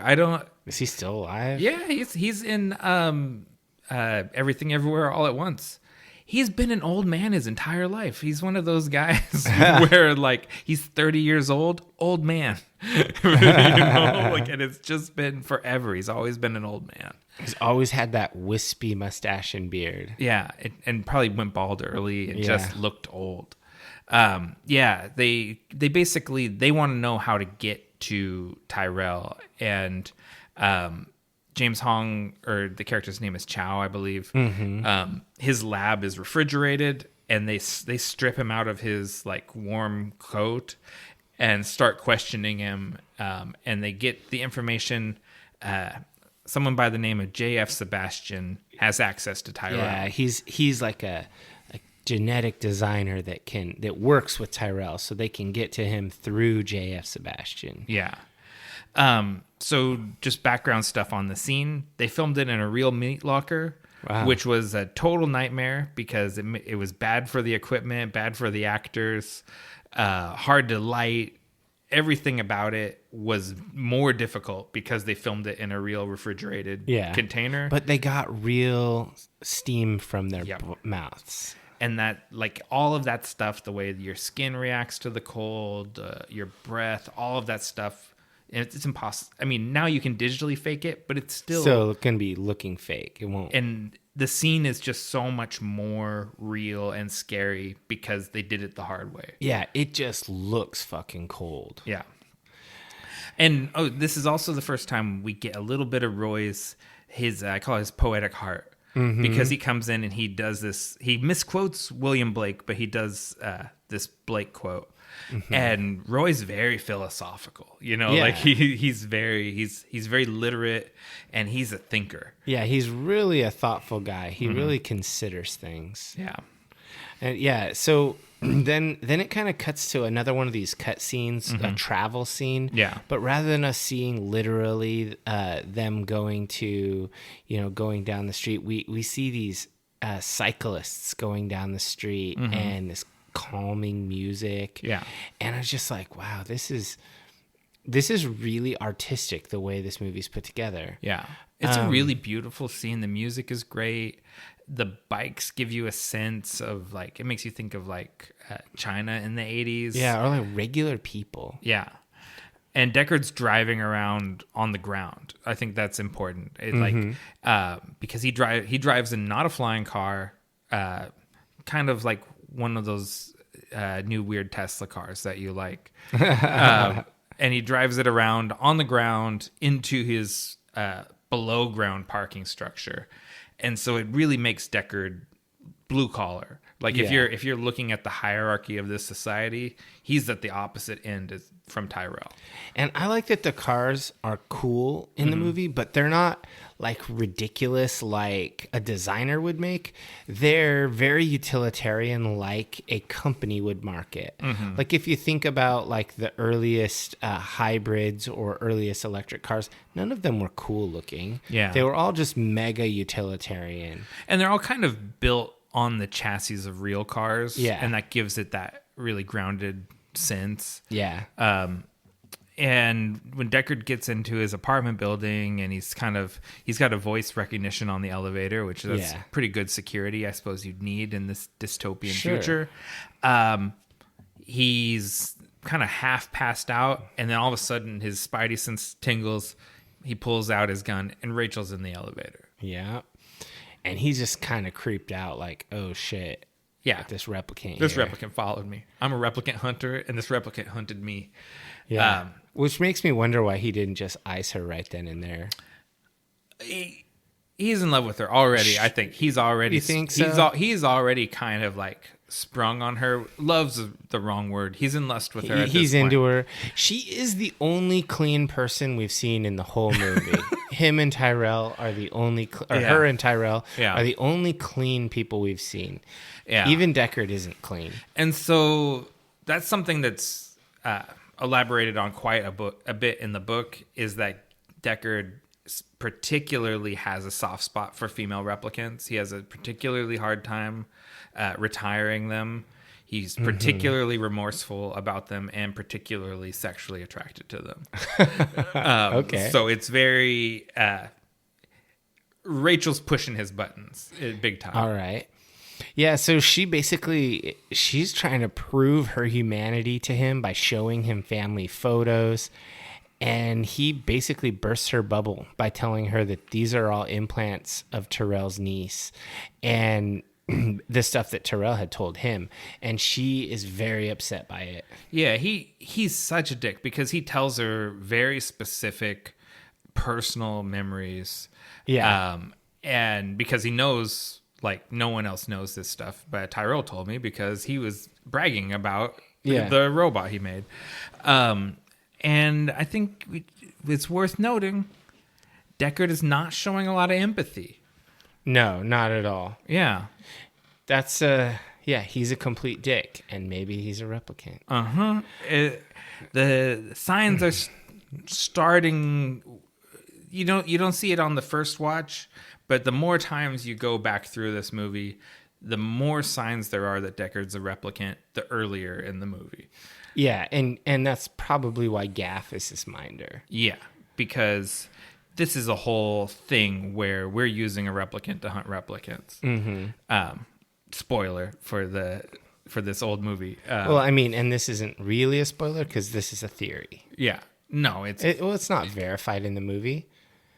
It is it's alluded to. It's verified in the movie because his eyes glow, and only replicants' eyes glow. That's true. And it's verified in that Ridley Scott is on the record. Has said so, Has said it multiple times, yeah. And that the plot of Blade Runner 2049 is based around the fact that two replicants had a baby. Spoiler for that movie. Damn it, Nick. You ruined the whole Cyberpunk series. Moving on, we're doing Tarantino. This is all canceled.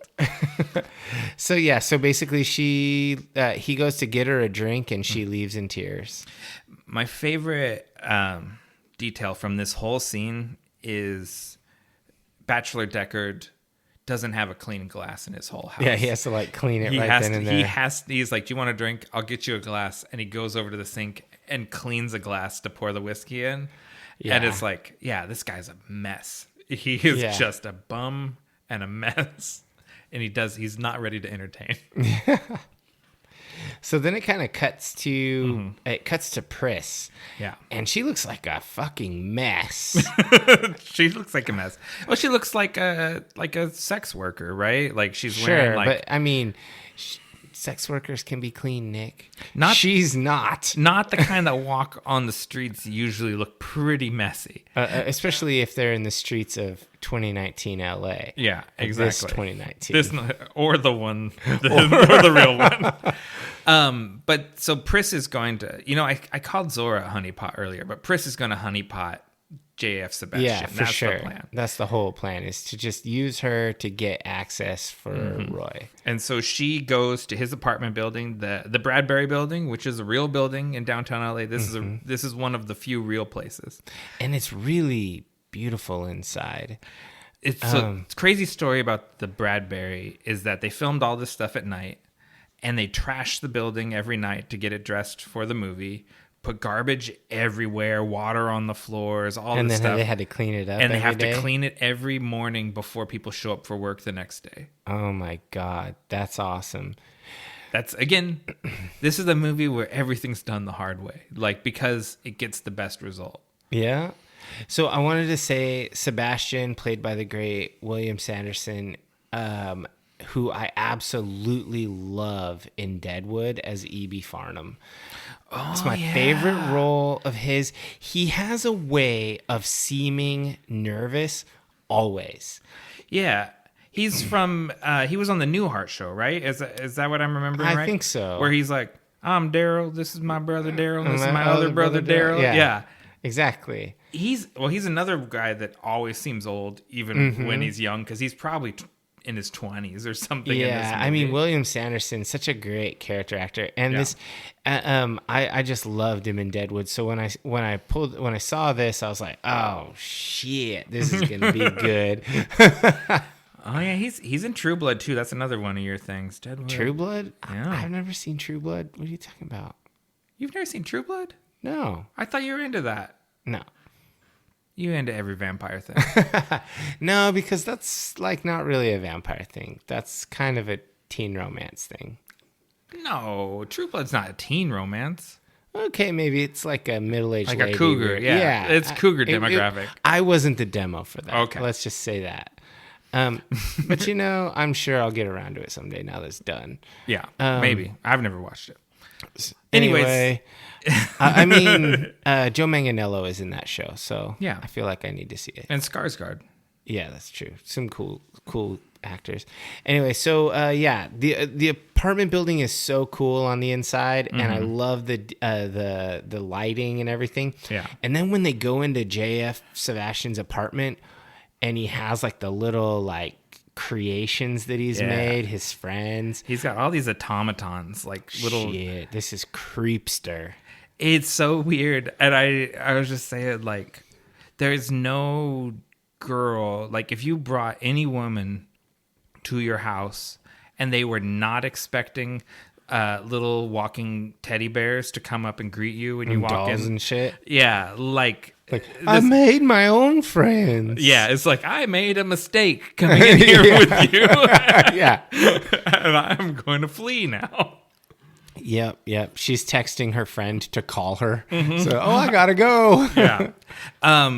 But Pris and Sebastian, like, they have a good click with each other. Like, I mean, because Pris can click with anyone. That's like her thing. She can, but I think there's some real affection between them. Like, it doesn't seem like he's got untoward designs on her at all. He seems legitimately. He seems like a nice guy, but he also, you could tell he fancies her. Yeah, but like in that sort of like, I think you're so pretty. Like, yeah, I'm gonna get her in here and do a Cosby. Yeah, he's not. Oh God, I'm gonna do a Cosby. Nah. I said he wouldn't do a Cosby. Doing a Cosby isn't a thing. That's called rape, Nick. Yeah, I think JF Sebastian is a lot more wholesome than a Cosby. Yes. Well, America's Dad has fallen so far. Jeez. Okay, so JF Sebastian. He's a what creepster. do we want to say about him? I don't think he's that creepy. He's not intentionally creepy. He's just a weird ass dude. Yes, I agree with that. So just because I'm the book guy, JF Sebastian in the book is John R. Isidore, and he's one of the specials. He's someone that has genetic defects because of radiation. And they basically say that. He can't leave because he has the... He's got a glandular disorder, is how he describes it, that's making him age prematurely. Yeah.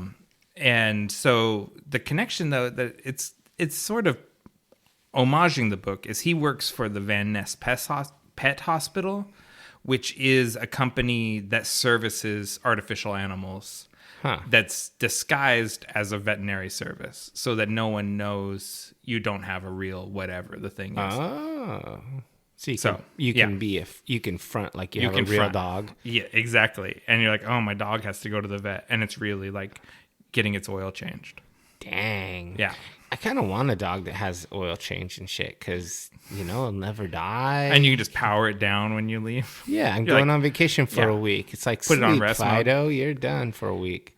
As advanced as like robotics and synthetic everything is in this world, a synthetic pet has a lot of merits. It doesn't seem like it would be all that tough to program. Pets have pretty finite behaviors, right? You know, I mean, a pet with the AI from the animals in Red Dead 2. Oh, yeah. I mean, I'm still upset about my horse Samwise. Like, so those animals are pretty damn real. You know what I mean? Like, they behave a lot like a real animal. Yeah, and I mean, it's the programming is intentionally like these are the personality traits, these are the behaviors. So you could just buy one and get a random behavior set, or you could choose one. You're like, oh, I want the sweet snuggly one, or I want the feisty one. Yeah. I want the one that's gonna patrol all the time. Give me an artificial dog, science people. If you're listening and you're a science person or you know one that can make an artificial dog. I want an artificial dog. I want a real dog, but I don't want to have to deal with that when I go on vacation. Yeah. I'm on board with this. Come on, JF Sebastian. 2019 was 3 years ago. Give me one of them. It's one of those things where we're not quite... Actually, you know what? I mean, we're going on this tangent. I think the technology exists to do a lot of the genetic engineering stuff. It's just illegal. It's just illegal. The thing that they got wrong was not the ability. Like, we could surely grow humans in a lab now. It's just that we have ethics laws that prevent it. And the price is prohibitive. Right. So the idea that we're doing it kind of laissez-faire and just blasting them into space and using them to fight wars and everything. Like, yeah, because the truth that's is too far. It's cheaper to breed a human the old school way than to grow one. Yeah. That's just the facts. So it cuts over to Deckard, and he's dreaming, and he dreams of a unicorn. Yeah. And I found that to be really interesting. Yeah. Unicorns are symbolic. Yeah. And the unicorn... the internet constantly says this is the biggest indicator that Deckard is a replicant, is the unicorn. But I don't think it's the biggest indicator. I think the eyes are the biggest indicator. Why do the nerds think the unicorn matters so much without pulling it up? Because it's an implanted memory. Oh, okay. And at the end of the movie, when Gaff leaves him a unicorn, he leaves him the origami unicorn. It's basically saying, I know your shit just like you know Rachel's shit. Exactly. So that is why the internet feels like it's the biggest sign. But I feel like the unicorn on its own would be ambiguous. The unicorn plus the eyes is unequivocal. Yeah, nerds, listen up. And so I haven't seen the movie Legend. Oh, man, that's a good one. That also has a unicorn, right? And that's also directed by Ridley Scott. Yeah. So he's got a thing for unicorns because he's that kind of guy that like his fingerprints are on everything he makes. Yeah, he doesn't change it a lot. It's kind of like if a songwriter, all their songs kind of have their thing. Yeah. So I don't know what unicorns are to him because I haven't seen enough Ridley Scott unicorn jams.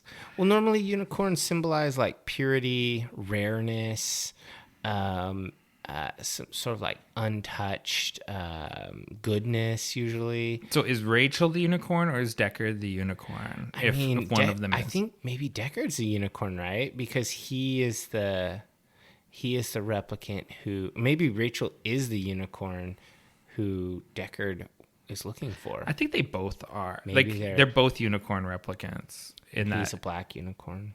Probably. Yeah, that's probably true. And they're the two that reproduce with each other. Again, spoiling the sequel to this movie. Can't believe you do that. So yeah, I think they're both unicorns. Okay. Anyways, the unicorn dream. This is not in the theatrical cut. The unicorn dream, he's just sitting there tinkling on the piano. The unicorn dream doesn't happen. This final cut was the only version of all of them that Ridley Scott had pure control over with nobody's influence or approval. Yeah. Even the director's cut was not purely Ridley Scott. And this is very similar to the director's cut. The main differences are cosmetic between the two of them. Because he recolor graded it and digitally fixed a couple like weird moments, but otherwise this and the director's cut are very close to each other. So basically he wakes up and he's looking at the photograph from Leon's apartment, and he's like enhancing it, and I really like how they kind of get into this this computer tech that they've got. It's pretty cool, retro. Yeah.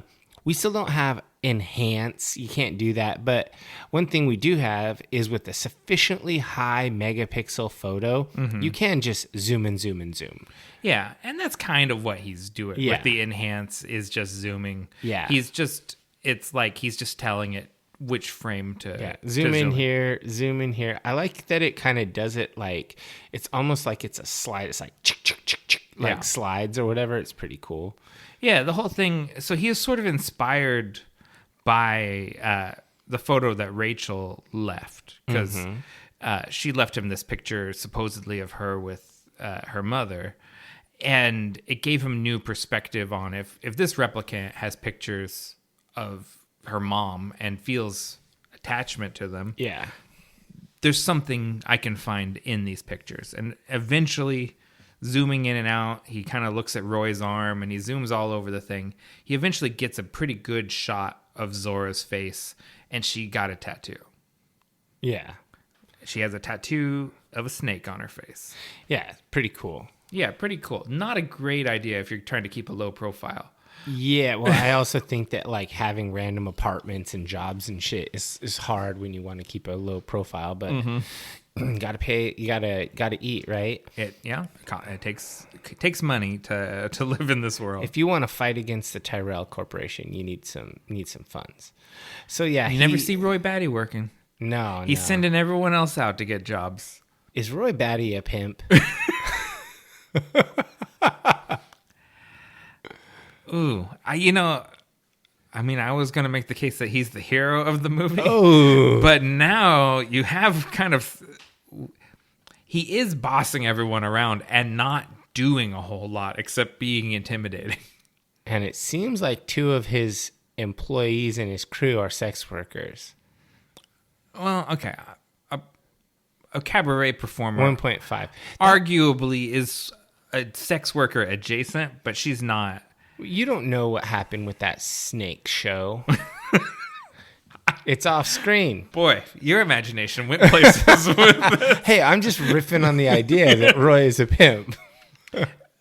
In the book, that character is an opera singer. And so maybe I'm bringing too much of the book with me, but I assumed this was just a burlesque performance. Yeah, I think it was. Yeah. Like, that was when I was watching it with Carrie. I think she said it was burlesque. Yeah. So anyways, we skipped over Anemoid Row, which Deckard, on the trail of the snake, where the scales came from, goes down to Anemoid Row. Yeah, I think that's what happens next after the enhancing of the photo. And he takes the scale to some Asian ladies, and they look at it, and it even has like a maker's mark, like serial number in the scale. Yeah.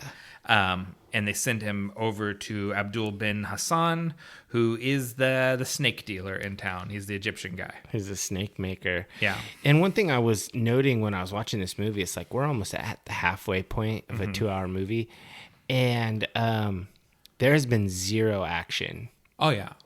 The only closest thing to action was Leon shot the cop in the beginning. That's true. Other than that, this is just sleuthing. This is just detective work. It's and this is why I say, like, this doesn't seem like a Dave movie, because it is a very slow, plodding movie, and you usually get bored.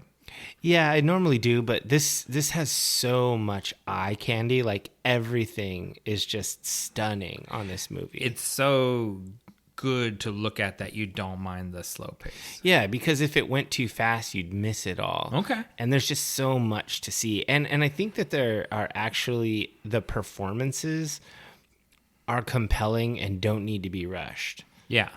And that's the thing that I much prefer about this version to the theatrical cut, is they just let the performance speak for itself rather than have Harrison Ford come on and narrate what happened because they think you're too dumb to get it. Yeah. And the side effect of that is a lot of people are too dumb to get it. That's okay. And so they'll enjoy it. This movie is going to be just like, I don't get it. Like, that's just how they're not even, they're already turned it off at this point, basically. Like, they're like, nothing's even happened yet. Yeah. But go ahead. He presses the Egyptian. The Egyptian points him towards Taffy Lewis, who runs a club in Chinatown. Yeah. And so basically he has this little tiny things as he's going that direction. I think it's really cool when he asks that cop for directions, and there's a cop that has like this weird face visor thing. Yeah. It just it's cool costuming. And then when he goes into the bar where he's going to find Zora, it just has a really cool vibe. Like, I would want to go to that bar. Yeah, it's like a cool burlesque club. Like, and it's got a very like 1930s gangster sort of vibe to it. Everyone there has cool slicked back hair. Yeah. And he presses the proprietor Taffy for information. Yeah. And Taffy's not really giving up anything to him. And when Deckard kind of starts asking about, license and registration, he's like, "Oh, you're a cop. Okay. Free drinks." Like, here you go. This is how we handle when law enforcement comes in here. We just lubricate them and the whole thing goes away. Yeah, just send them on their way. Yeah, I think so. He ends up going over to like the payphone and calls Rachel. Yeah, it's a weird interlude. It's interesting because there's a video payphone, which of course at this point in time when this movie was made, there were no video calls. That wasn't a thing. And nowadays, of course, we all have video calls available on our phones. But as opposed to in the future, like in this movie and Total Recall, when everyone uses video calls all the time, nowadays we hate calling completely. We only text. And so like, could you imagine he texts Rachel? He's like, "Hey, Rach, what's up?" It'd be like sends her some emojis, like the WYD. What are you doing? At Taffy's. Come down. And she's like, "No, washing hair." I'm in bed, sleepy gif. And he just sends her like eggplant, water drops. You don't think Deckard has a whole lot of game, do you? No, not at all. Let's ruminate on that for a second, because everyone thinks of Harrison Ford and the characters that he plays as being kind of smooth. Absolutely none of them are. No, he's just handsome. He's handsome, but he's always kind of like a little bit of a fuck up. And a little bit too forceful. Yeah, well, in this movie, very much too forceful. Yeah. But he's never like the smooth guy. Lando is the smooth guy. Han Solo isn't the smooth guy. Han Solo's sort of a dork. Roy Batty is the smooth guy in this movie. He is a kind of smooth guy. Even J.F. Sebastian is a little smoother than Deckard. He did get a girl to stay in his apartment without force. Let's not. Maybe I'm going too far into making light of these of non-consent or things like that. These are very serious issues, and there's some points in this movie that feel very insensitive to them. Yeah. And so he calls Rachel from the bar, and I thought it was really interesting. The call costs $1.25. I was like, nothing in the world costs $1.25 except for an Arizona iced tea.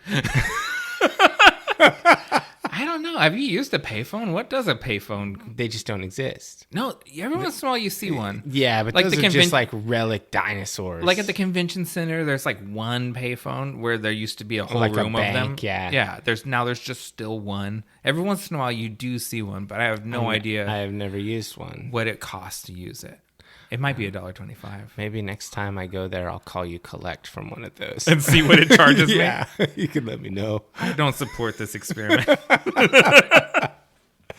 I'll be like, yes, of course I accept what's wrong. And you're like, I just want. What was the charge? We'll talk about it on the podcast. Clear. Yeah. So yeah, Rachel's not coming down there. It's not her kind of club. No. Yeah, and so Deckard decides to get back on the job, and basically goes and insinuates himself into the dressing room. He like pretends to be a union guy. Yeah. This is the closest thing to humor in the entire movie. Yeah, because you have Harrison Ford acting like kind of like a sniveling like bureaucrat. Yeah, like he goes in and he says he's from the American Federation of Variety Artists. And then he says that he's part of like the Decency Commission or whatever, like this subgroup of the union. And he basically wants to know if she feels like she's been exploited in this job at all, and to check her dressing room for dirty holes for people to peep at her. And she's kind of confused and amused, and she's buying it for a little bit, but eventually she kind of gets that this is BS. It's BS, and he's a detective. She kind of figures it out. Yeah, and it's weird because like she doesn't care that he's there, and like she goes and takes a shower, and then has this weird like hair bubble dryer thing that leaves her hair all like permed. Yeah. It would be pretty handy to have a hairdryer you can stick your whole head in. Step out of the shower, stick your head in the bubble, and done. And so she goes over and she's putting on her weird harness bra thing, and she asks him to strap her up, and then she beats his ass. Yeah, and it's like she has on like this. Like it's a clear plastic dress over her underwear, and I was just thinking like, what the fuck? This is weird. And I just thought like, would anybody wear that? I mean, maybe, but really, it pays off later on because they have this chase to the city where she's running around. And one thing that I thought was really cool about this chase scene is there are so many extras, and they all look so cool. Like the costuming on the extras, it's just so legit. Before we get there, I don't want to miss the character beat that she chokes him with her tie or with his tie. Yeah. Because there's been all of this stuff about her and the snake. She has a pet snake. She has a snake tattoo. She left the snake scale behind, and then she's literally constricting him. So it's pretty cool. It's like snake. Like there's just this like it's all visual and like thematic storytelling, and it's like these are the things that make these sort of next level movies. It's what you're seeing, whether you perceive it or not. That level of consideration. It's like subconscious connections are made. Yes, all the time. And then, like you said, when we're running through the city, there's all these future people, and then there's people that don't look different at all, like Hasidic Jews and Hare Krishnas. And some of like the old school Chinese outfits and stuff. So like there's this mix because in 2019, Hasidic Jews still dress like Hasidic Jews. Yeah, like, exactly the same. Any time in history, they're going to wear those hats. They're going to have their hair and beards like that. And wear a fancy suit, whatever the suit of the day is. Yeah, and that's just how they're going to look. So it's like, it makes it feel like a real world. And there's taxis and buses and just all these things that ground it. And he can't get a shot on her. Like, she's physically superior to him. Yeah, she's faster and stronger. And he can't, through the crowd, ever get a bead on her. Mm-hmm. And so, basically, she's running, and when he shoots at her, he finally gets a shot at her. It looks so surreal because the blood splatter happens on the inside of the clear dress, and it runs down. And it just looks so cool. It's utterly striking. Yeah. How it was clearly plotted to happen that way. That the clear dress makes the wounds look really crazy. Yeah. So I think that is a big part of why she has the clear raincoat on. And the other part is to protect her while she's running through the plate glass windows. Oh yeah. It was just a practical thing. Even sugar glass running through in your bra and panties, you're liable to get cut somehow. Yeah. And it's just a level of protection. And it just looks really cool in the last part where she breaks through and there's like a false winter, like fake snow scene, and she gets shot and falls by it. And it's just these I guess set design elements just makes the whole scene look really striking. Oh, for sure. And Leon is looking on from across the street, and he looks like properly upset. Yeah, like that's his sister. Like he's not. It's not just like, okay, moving on. Took out one of my crew members. Yeah, he's very sad. Mm-hmm.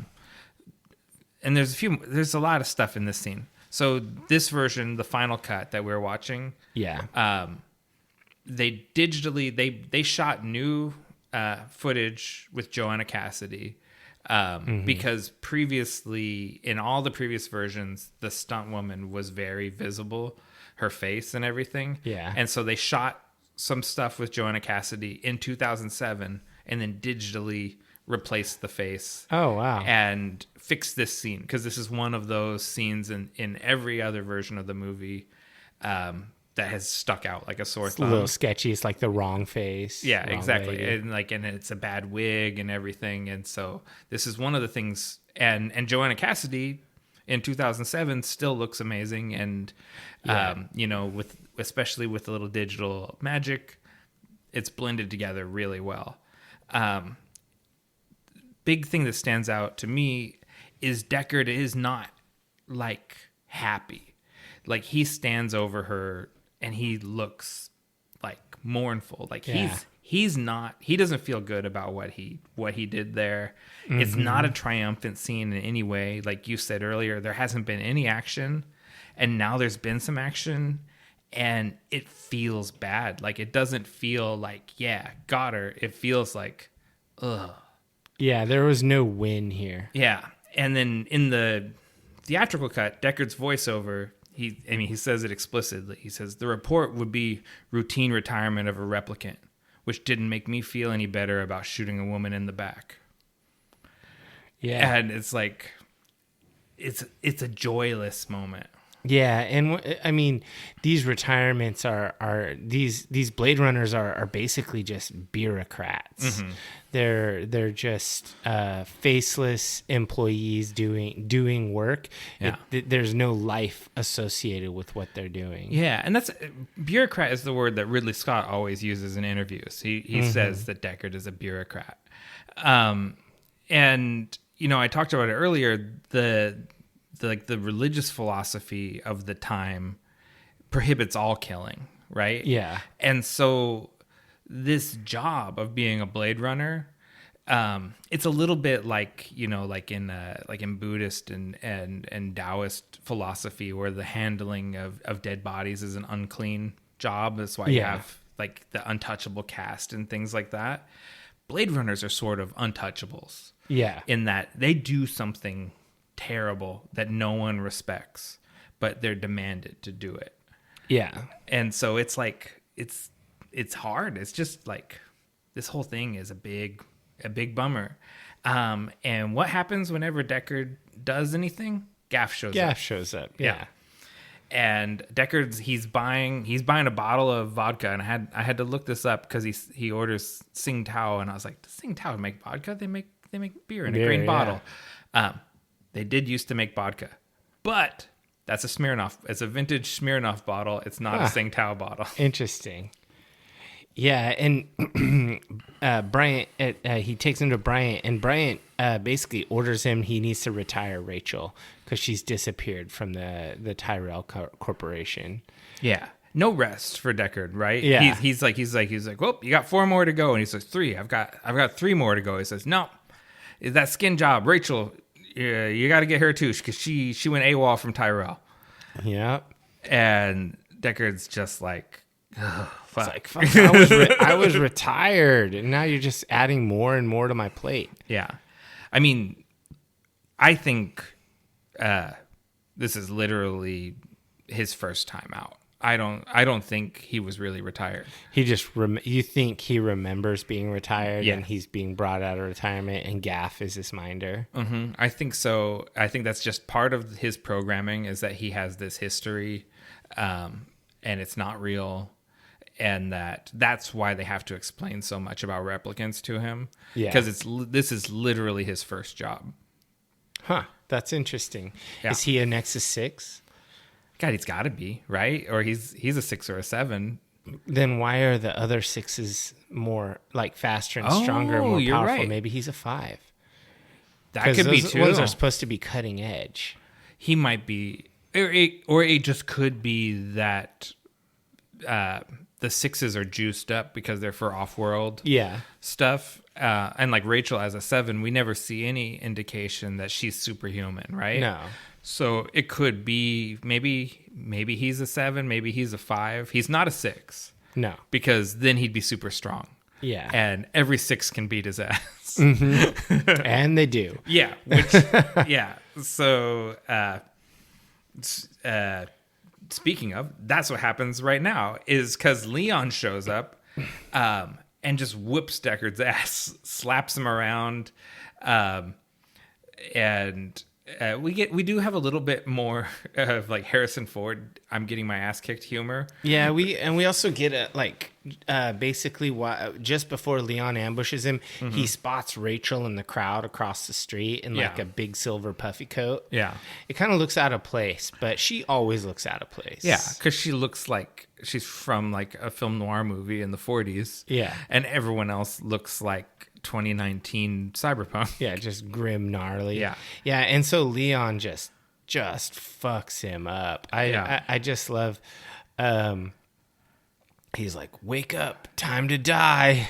Who sampled that? That was in some industrial song. Yeah. And I can't remember like what band it was, like Ministry or whoever it was, but that sample's definitely in a song from the 90s. I think it might be Ministry. Yeah. But yeah, that was so good. But basically, Leon is about to kill Deckard, and then Rachel saves him, pulls out, takes Deckard's gun, and just puts Leon on ice. Yeah, puts an extra hole in his head, like and they don't. So in the book, they call Rip Leon. They call them like laser tubes or something. Mm-hmm. But I was really struck by like it doesn't. I don't think it shoots a projectile, right? Because you hear the sound, and he's literally like got a hole through his forehead, like the size of a silver dollar.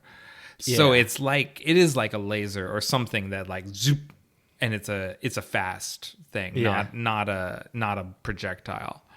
Interesting. That's just my working theory. It's not ever discussed or whatever. So they go back to Deckard's apartment, and Deckard makes a poor attempt at comforting Rachel. He's like, shakes. I got him too, real bad.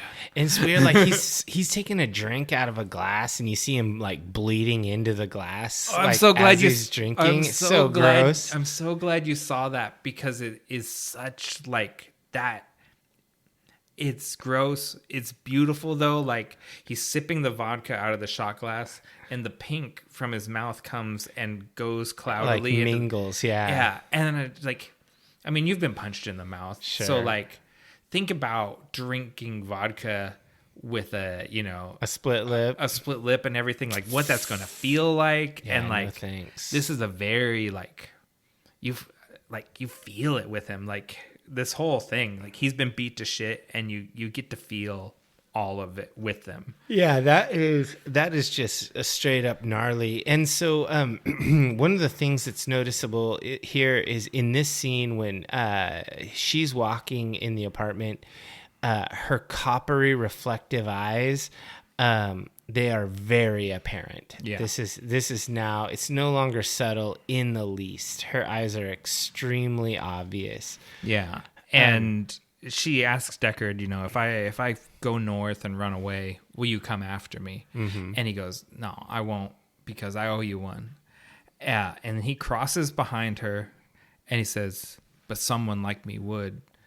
And his eyes glow. Yeah. And this is the moment, like when you see it. So like to me, this is the definitive he's a replicant moment in the whole movie. Yeah. And so, they have a conversation and he falls asleep. Mm-hmm. She plays the piano. We get some synth sax in the background. She takes her hair down. It doesn't look prim and proper anymore. Yeah. And he kind of like kisses her on the ear, and then she tries to bail. Yeah.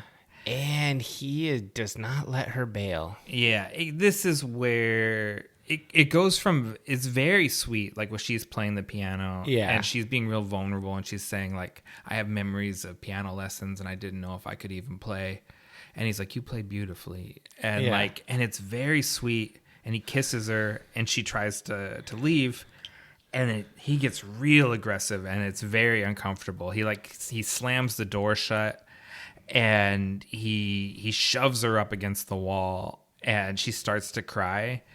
And just to make the moment worse, it's real tears, because Ridley Scott directed Harrison Ford to shove her hard, and she didn't know that it was coming. Sean Young didn't know it was coming, and so he wanted to. Then this is kind of a gross thing that a lot of these like old school auteur directors used to do stuff like this to get the real, the cinema verite, the real moment, and so this is a real gross moment, and it feels like it, like it makes Deckard unsympathetic.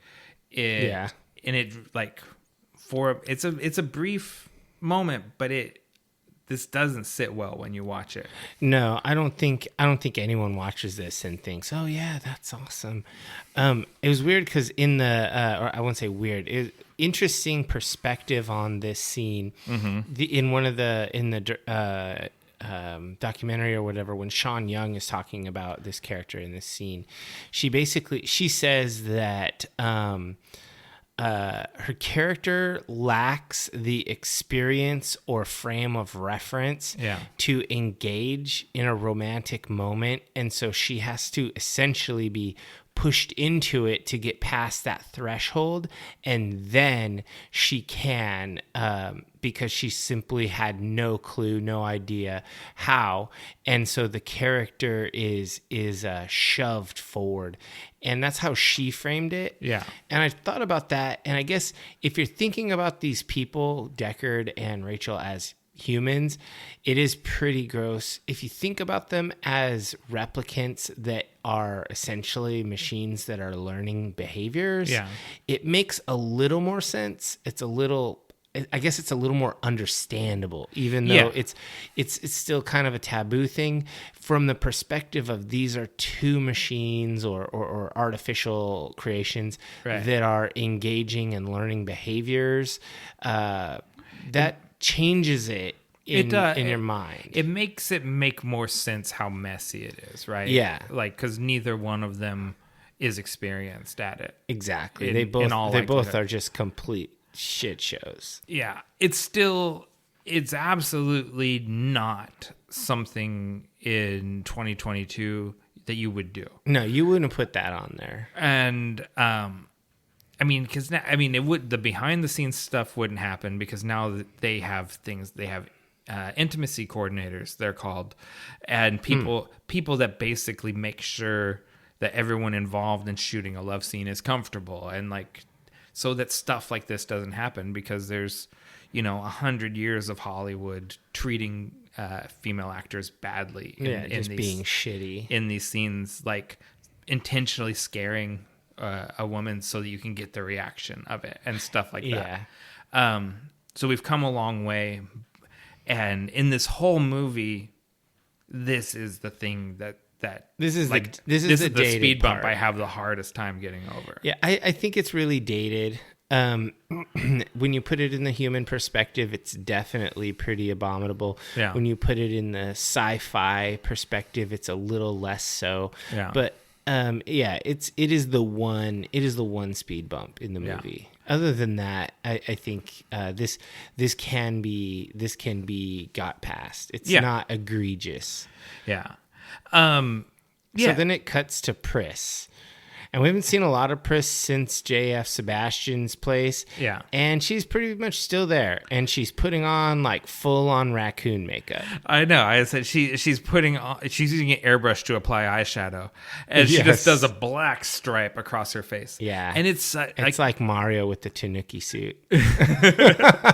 It's so iconic though, like, because like just for instance, the Cyberpunk video game. Yeah. God, what's her name? The tarot card girl. Yeah, I can't remember Misty. her name. Yeah. Misty looks exactly yeah. like Pris. This is just like Pris with the black stripe across her eyes is such an iconic look.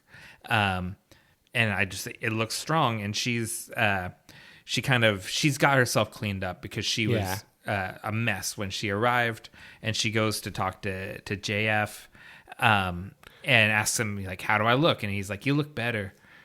And she's like, better? And he's like, well, you look beautiful, and he's being very shy with her. He's a vulnerable dude. He's unused to this sort of thing, and I think that this actor is like a champion of awkwardness. Yeah, totally. And so it really showed up, and then Roy shows up. Oh man. And immediately starts making out with Pris, and I'm just like, poor Sebastian got cucked.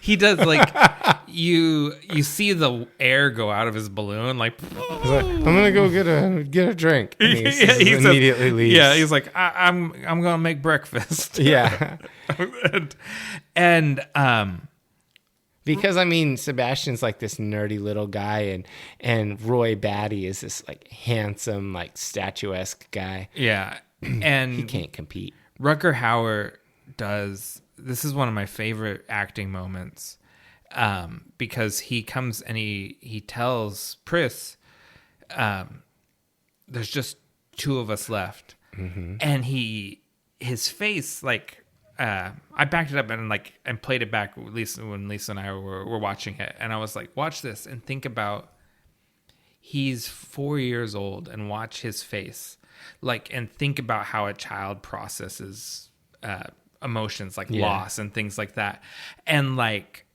he goes through this look like of like he's so sad, and he looks like he's going to start crying, but then like something happens, and he gets he like kind of regains himself and gets happy again, and it's sort of like it's so childlike the way he plays the scene, and I'm just blown away by him. Like, he's so good. Yeah, Rutger Hauer is extremely nuanced in this role. Yeah, and I don't think that people necessarily, like, I think genre fans think of him like that, right? Yeah. But I don't think the broad public thinks of Rutger Hauer as being like such a strong actor. Like, they think of him as like, that's that big blonde guy. He's scary. He's an action guy. Yeah, like, but he's really good. Like, he's really good nonverbal facial acting. So good. Yeah, I think that it was really cool. And then you get some conversations with like Sebastian and whatnot, and it's he talks about how he has the genetic premature aging disorder. Yeah. And then they shortly thereafter talk about how the replicants have 4-year lifespan. Yeah. So they're similar in a way. He's got a short life, they've got a short life. Yeah, and I don't know exactly when he figured it out, but definitely once Roy is there, he knows that they're replicants. Yeah. Because he says, what generation are you? Or something like that. And Roy's like, we're Nexus 6. And he's like, I knew it. And he's like, I'm a genetic designer at the Tyrell Corporation. There's a little bit of me in you. Yeah. And he's just excited, like the guy, like, I worked on this project, and now I'm getting to see it. And you guys are awesome. Yeah, and he doesn't show any of the sort of like prejudice that people have towards replicants at all. Yeah, because he's just excited by it. And he kind of wants them to kind of do tricks or whatever. And Roy's like, we're not computers, Sebastian. We're physical. And and I think he's contrite. Like, he's not like it's sort of like, sorry, like, for wanting you to dance like you're not one of my dolls. Yeah. You're like a person. And it's pretty interesting line in there that Pris says, like, you're our best and only friend. Yeah. And it's like, ooh, that's sad. And it's very childlike. And it's true. Yeah. Like, they really have, because she says something, and I didn't write it down, but something to the effect of, I don't think there's any human that would have treated us as kindly as you did.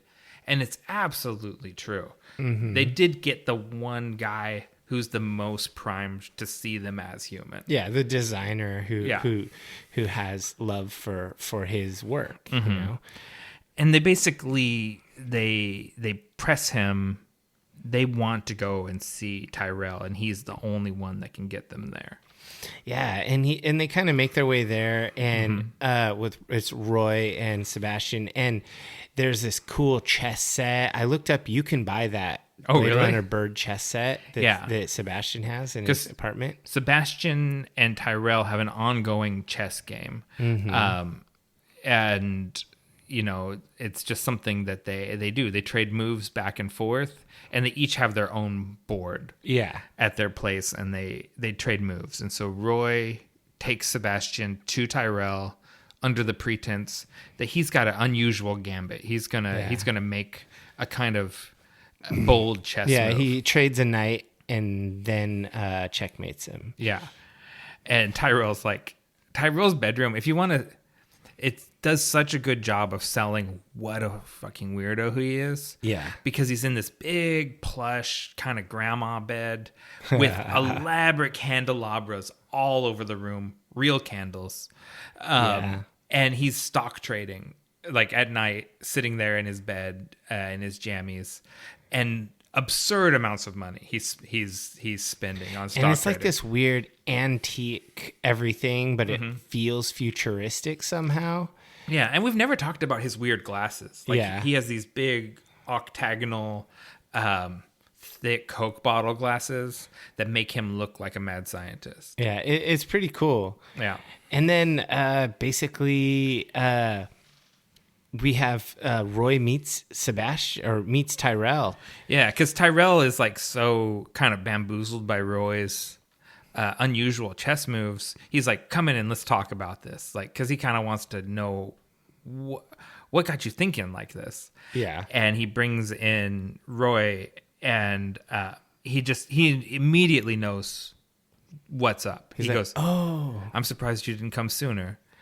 Yeah. And he's like, it's not an easy thing to meet your maker. This is a Frankenstein's monster story. Yes. Exactly. We're in this sort of Victorian bedroom, right? With the candles and everything. And it is absolutely Frankenstein. And that took me a few views to get to that read, but it's so Frankenstein. And it also occurred to me, like, because there's so little action in this movie, this could be done in the theater really well. Like, play on stage. Oh, if you think about, there's not a lot of sets, really, and it is a lot of sort of monologues and dialogues, right? Yeah. And soliloquies. So it really could be a killer play. It could be a stage play pretty easily. You wouldn't get all the cool flying the car around the city stuff, but you'd get all of these dramatic moments. And Roy and Tyrell kind of like... Tyrell basically shoots down all of Roy's ideas. It's like, yeah, we tried that, doesn't work, yada, yada. And he basically says once it's made, because it's created with the expiration, it can't be altered. Yeah, anything that we could do to try and extend the life of the cells actually hastens the destruction of the cells.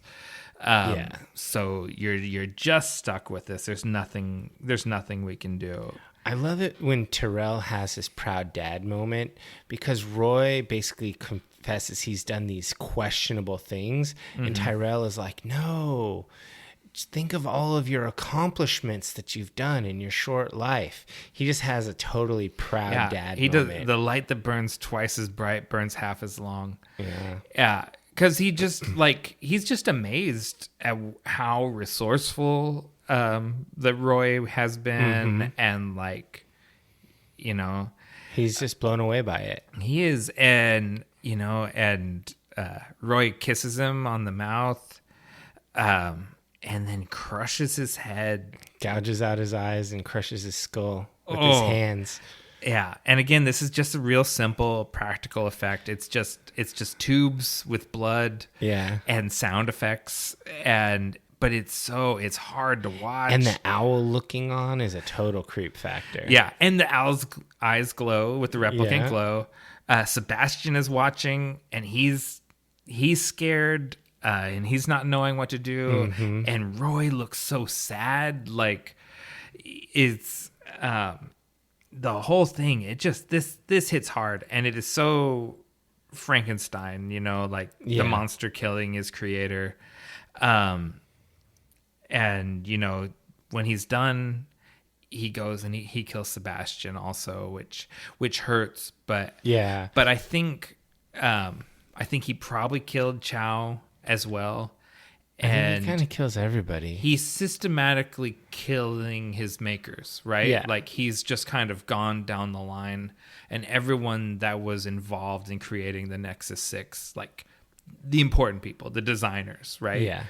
He's gone and faced them in person, talked to them, and killed them. Mm-hmm. And it's hard to blame him, honestly. Like I think I'm not saying that he's morally right, but he is completely understandable and sympathetic in everything he did. And I don't get the impression that he takes joy in any of it. I actually think he's sad at every point when he kills these people. Every one of them hurts him to do it, And so it's like, I really wanted him to leave Sebastian though. I like Sebastian a lot. When Bryant, calls Deckard on the phone, which is the kind of the next scene, and tells him, that the body at the scene was JF Sebastian, age 25 or something like that, which he looks like he's like 50. Mm-hmm. I was like, God, he killed Sebastian. I really hoped he didn't, but he did. Yeah, and did you notice that the because Deckard's sitting there in his car, mm-hmm. and there are people, like these people come and start stripping the car. They act suspiciously like Jawas. because they're little people scavenging off of their car and making like interesting sounds and stuff. Like I was like, huh. I can see that. There's a little connective tissue there. Yeah, I can see that. Up. One of those guys is I can't think of the actor's name, but it's that guy from Bad Santa. The little person that's in that movie. Do you know what I'm talking about? No, I don't know.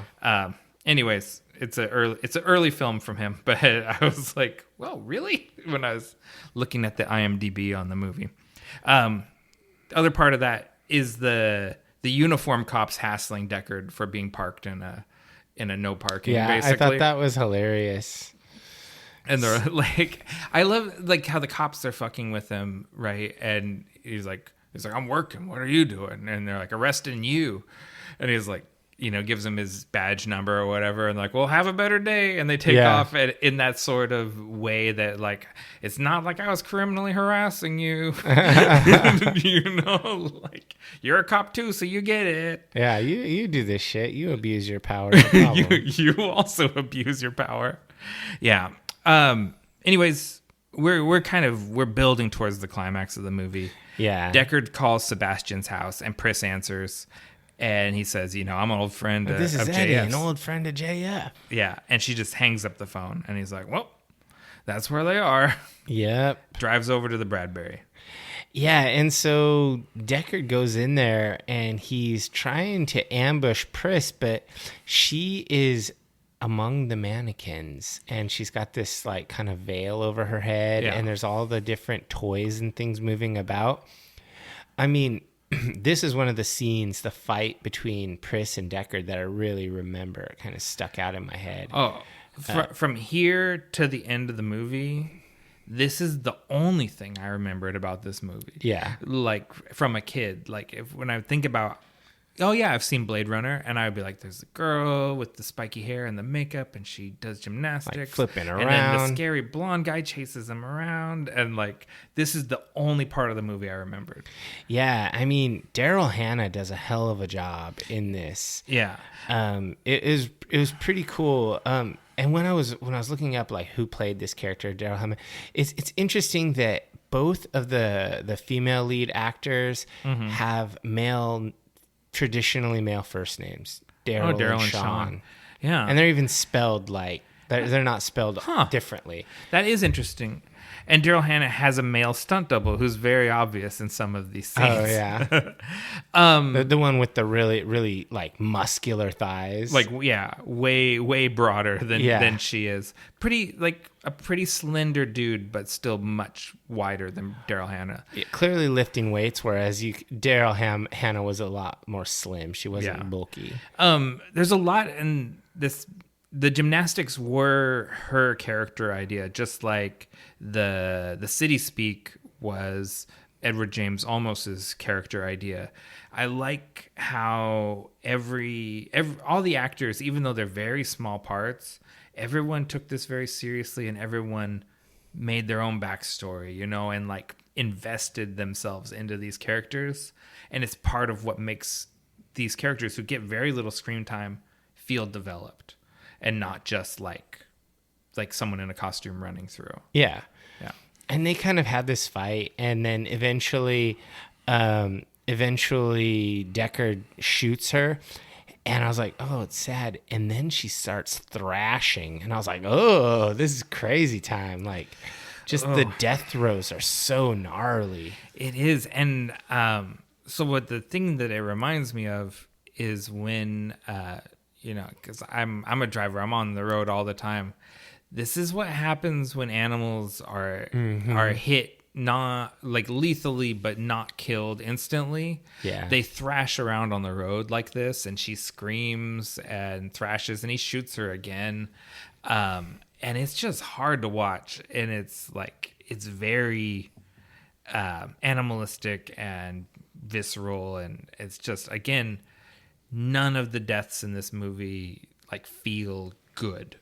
Yeah, and then Deckard kind of goes away, and we switch to Roy's perspective, and he shows up and he kisses her dead body, and he starts looking around, but you can tell Roy's having some difficulties with his body. Yeah, it's not working right. Because he's down to his last hour, essentially. He's basically done with his 4-year lifespan. Yeah, he's out of time. He knows it. He knows it definitively now after going to Tyrell. Mm-hmm. And he's lost the last member of his family is dead. And he kisses her, and he's got her white makeup on his face, and then he rubs her blood on his face. Yeah, like a stripe down the middle. Oh, and then he starts this game of cat and mouse with Deckard. Yeah, and he's howling like a wolf the whole time. Yeah, and that really, because I talked about Raised by Wolves earlier, because that's a behavior, that the androids have in that show too. And I was like there's these the wolf and the snake and the unicorn, there's all these very arcana sigil things, it's very Gnostic symbolism. There's levels to this puzzle box I haven't unraveled yet. You know what I mean? Yeah, maybe we'll get some more in 2049. Yeah, there's stuff going on, and Ridley Scott's speaking to us in the spiritual way that I'm not fully getting everything yet. Yeah, for sure. And so they run around, they have a game of cat and mouse. I like the part where he grabs his hand and pulls it through and just snaps his fingers back. Oh, so viscerally gnarly. It's so hard. And then he puts the gun back in his hand. Yeah. And it's so that sort of I dare you to kill me. You can't. Yeah, try to shoot straight with your hands busted. Oh, it's all so bad. And he's doing this sort of 4 or 5, try to stay alive, he's doing these sort of nursery rhyme things. Yeah. He's stripped down to his he's wearing I thought it was boxer briefs, but it's a dancer's codpiece thing, right? Yeah. Because it's mesh and it's got a thong to it, so it's not like modern boxer briefs. It's something that it's future boxer briefs. It's future boxer briefs. You could innovate. It's this, what Nick. ballet dancers wear under their tights so that you can't see their dick. Is what it is. All right. But it's terrifying. Like this, like 6'6", Flying Dutchman, like chasing after him in his underwear is terrifying. And there's a moment where like his hand is seizing up on him. Yeah. And he pulls out, like a freaking crucifixion nail. It's not like the kind of nails used in home construction. Yeah. It's a nailing you to the cross nail and drives it through his own hand just to get a little more use out of it. A little more juice. Oof. This whole thing. And Deckard is running scared through the whole thing, right? The closest thing to the upper hand is when he donks him with the pipe. Yeah. And he's like, that hurt. Like, it's just like nothing. It's very Terminator. Yeah, it's very Terminator. And so Deckard jumps across roof to roof, and he doesn't quite make the jump, and he's holding himself onto this beam. And then Roy makes the jump with relative ease. Yeah. And slowly but surely, Deckard's grip is loosening. And then when he falls, Roy reaches down and grabs him by the wrist. He doesn't let him fall. With the nail hand. Mm-hmm. And he hoists him up there and kind of plops him down. Yes. Oof. Yeah. And so the not making it across the jump, that's because the stuntman legitimately botched the jump. Oh, wow. And they kept because it's just too good, right? Of him not quite making it. Grabbing on. Yeah. And then reframed the scene around that. But because they already had the footage. Yeah. And and so they're sitting there, and this is where Roy does the tears in the rain speech. Yeah, and I read about this. I wrote it down. But the interesting part about this speech is basically Roy's final monologue. It was really long, right? From the script, and Rutger Hauer said that there was just like it was just like techno jumble. Yeah, it was like stereo instructions, and so he really just slashed it down to like 42 words, and he actually added that part, tears in the rain. Yeah. And he added that to it, and otherwise kept it mostly the same, but with getting rid of all of that nonsense. And this is probably the best monologue in any movie for me. Yeah. So that's what someone called it, the most moving death soliloquy in cinema history. Yeah, it's the thing I love about this is that it refers to things that without detail, without reference. So it alludes to a greater universe of things happening. So it's just really crazy. And it's also a callback to the earlier scene with Chow, because he says, I designed your eyes, and he goes, the things I've seen with your eyes. Yeah. And so this calls back to it. Do you want to read it? If you want me to, I'll do it. Go ahead. He says, hold on. You don't have to perform it. No, I'm going to do it. I memorized it even. Oh, okay. I've seen things you people wouldn't believe. Attack ships on fire off the shoulder of Orion. I've seen sea breams glisten in the dark at the Tannhauser Gate.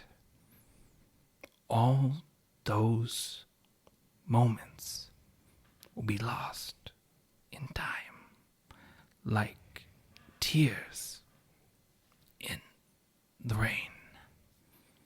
I messed up a couple. And then it ends, time to die.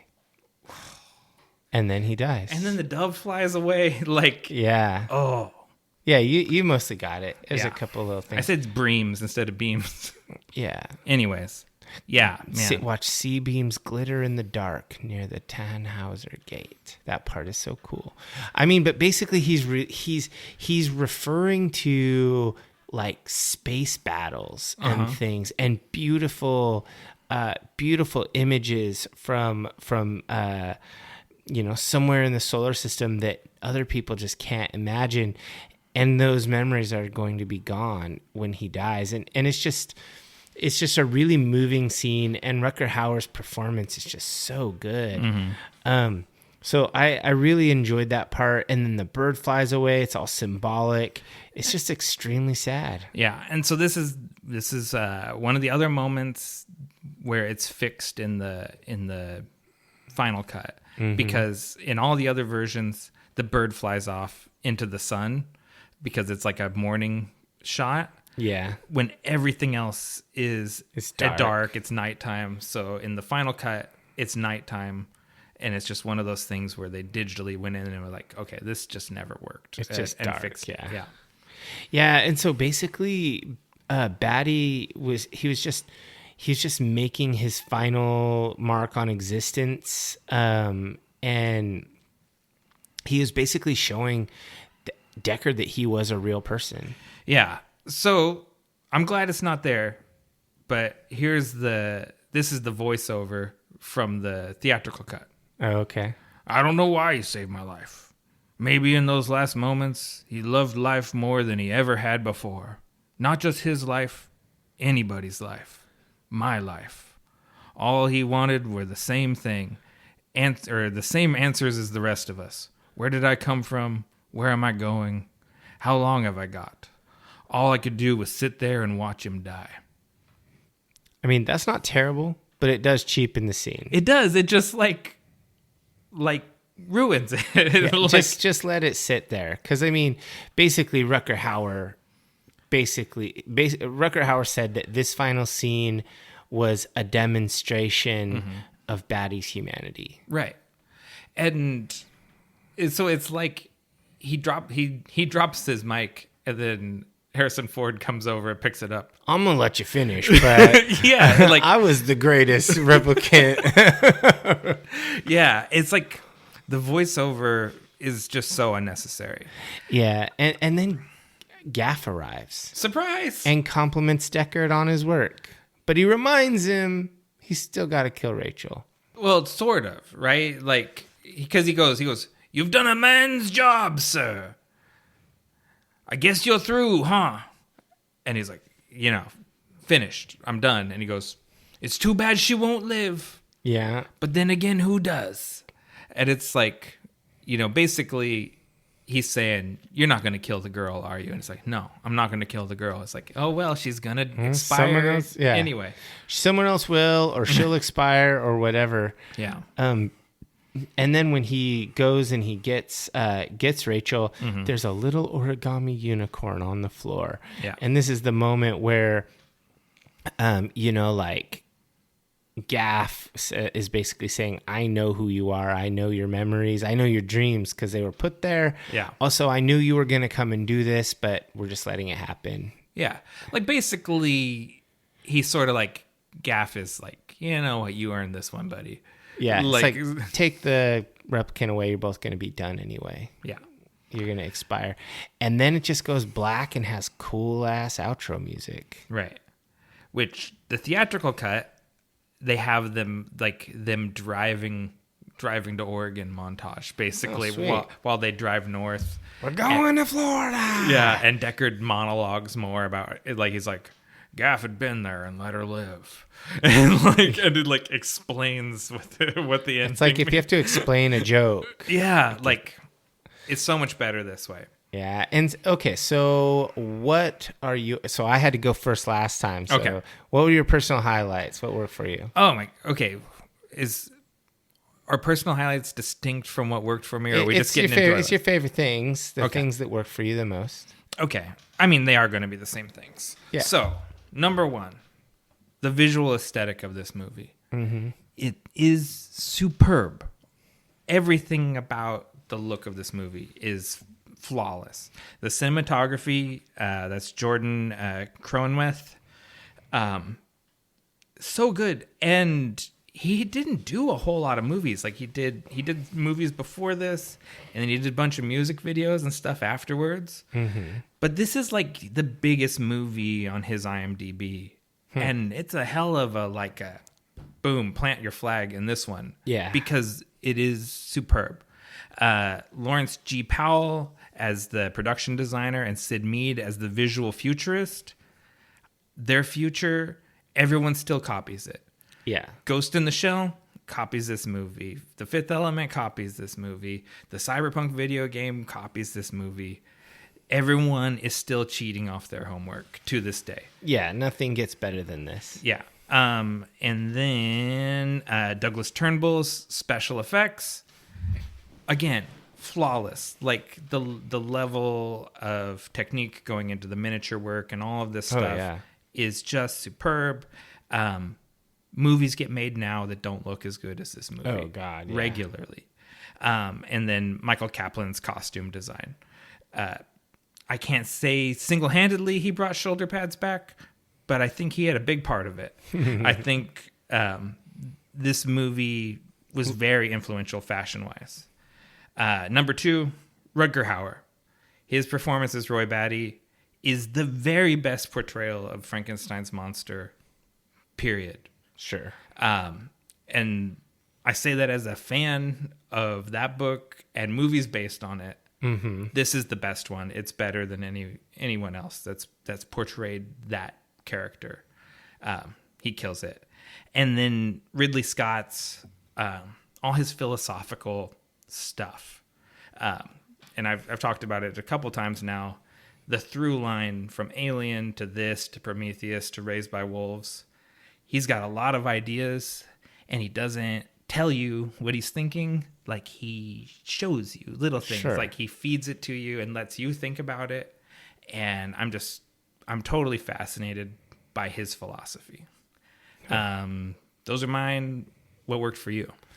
So I mean, a lot of it's similar, but I'm a little less granular. So first of all, I think the casting in general, was great. I thought that Rutger Hauer was great.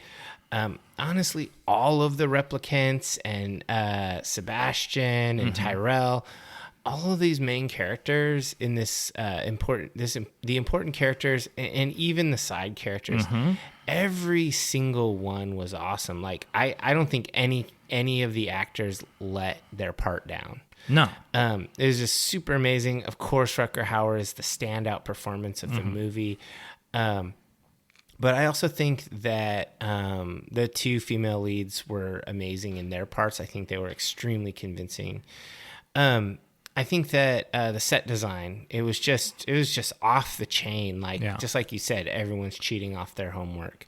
These sets were masterfully done. And that goes to, not just the physical sets where the actors are walking around, the art and the miniatures and all of those things. And the matte paintings. Yeah, that make the art design for this movie.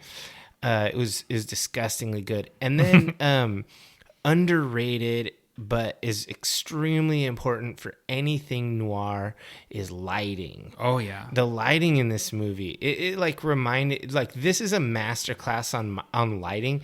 It reminded me of how Fight Club had just amazing lighting that was so intentional. Yeah. It was all extremely well thought out. I thought that the lighting in this movie, in every scene, like when you go into Tyrell's chambers, the lighting is perfect. When you're on the street, the lighting is perfect. The reflections, because they make everything wet on purpose, so that you get that glare back while still being dark. It's excellent.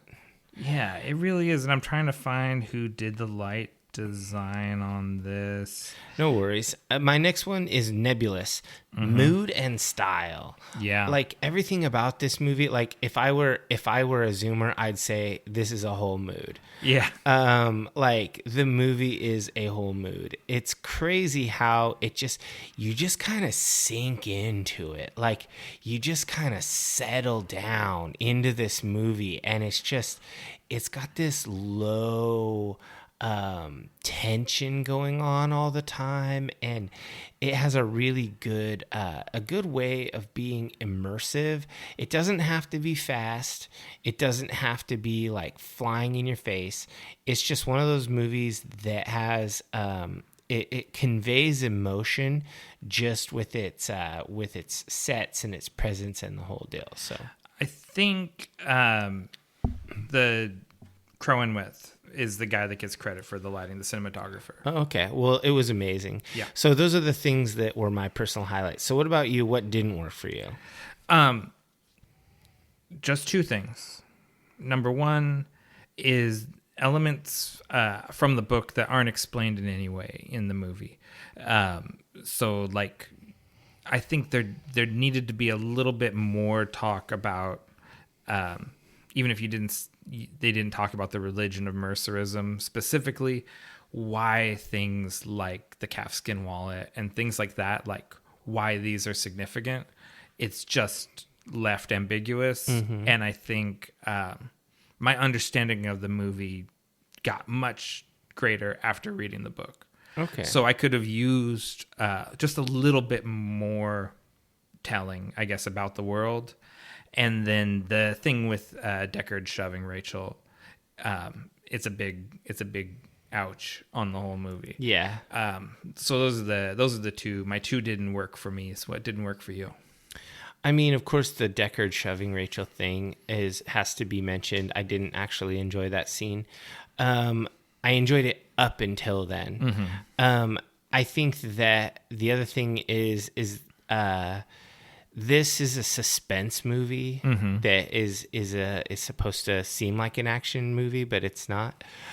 So it was a little slow by modern standards. I think that a modern movie audience would not enjoy the pacing of this movie. Yeah. It didn't really bother me because I was just enjoying the ride. I knew I was strapping in for 2 hours of like chill futurism, but I think there might be some people that wouldn't enjoy that. Yeah. Lisa doesn't like watching this movie. I can say that after like watching it twice, in the last week, she's just like, I don't enjoy this. Like, it's good, but I don't like watching it. It's it's a bomb out. It is a bum out, but I like that. Yeah. So what are your final thoughts and rating? I mean, this is a superb movie, but I do think it's a challenging film. I think it's a hard watch. Like you texted me yesterday saying you feel like it gave you a hangover. So it's like it's a heavy movie, but it's probably the most cinematically significant movie that we've covered on the podcast. Clockwork Orange being the next closest, and this one maybe being several yards out ahead in the race from that. I don't know how you could give it less than 5 stars. I think this is a movie that there's whole like college courses taught on probably. Yeah. So, I mean, I'm pretty much in the same, and I think you probably would have predicted that. Yeah. I still think this is my favorite movie. Do you really? That's cool. I'm glad that you didn't like, oh, it turned out I hated Blade Runner. No, I think that this movie has so much to offer on many levels, and I really, really enjoyed it. I think that this whole IP is just absolutely superb. Yeah. It's a 5-star movie without a doubt.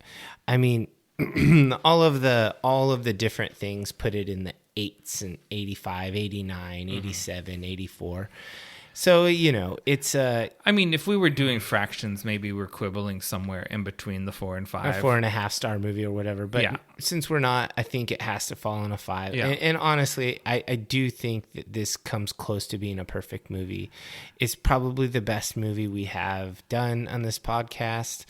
Just objectively. The first Dune? No, not the first Dune. The new Dune. How dare you? I think Dune is a better movie than this, but Dune is half a movie. That's the problem. This is a whole movie. This is a whole movie, but it's just as open-ended as Dune is. Like, you don't know, even with the happy ending where you get to see them drive away, you don't know what happened to them. You have nothing. Like, how are they going to live when they get away? Who knows? Like, their adventure is just starting. They are 2 androids on the run. This is no more complete than They Dune. should have made like a comedy buddy cop movie thing like Androids in Love. Or something.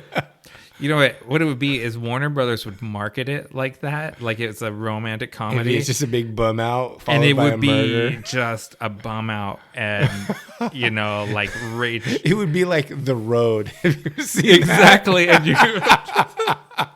That's exactly what I'm imagining. It's a Cormac McCarthy thing. Yeah, because again. It always comes back to Warner Brothers and their dartboard of corporate strategies. Yeah, they're horrible. So they put out some of the best movies ever. Yeah. But they don't... It's like no one's steering the ship at the same time. They just need to let the creative people steer the ship. I guess. It's not a bunch of MBA douchebags. Yeah. Anyway, so we both agree. This is a 5-star movie without much quibbling about it. Mm-hmm. And so let's go ahead and take a break, and we will come back and wrap this up.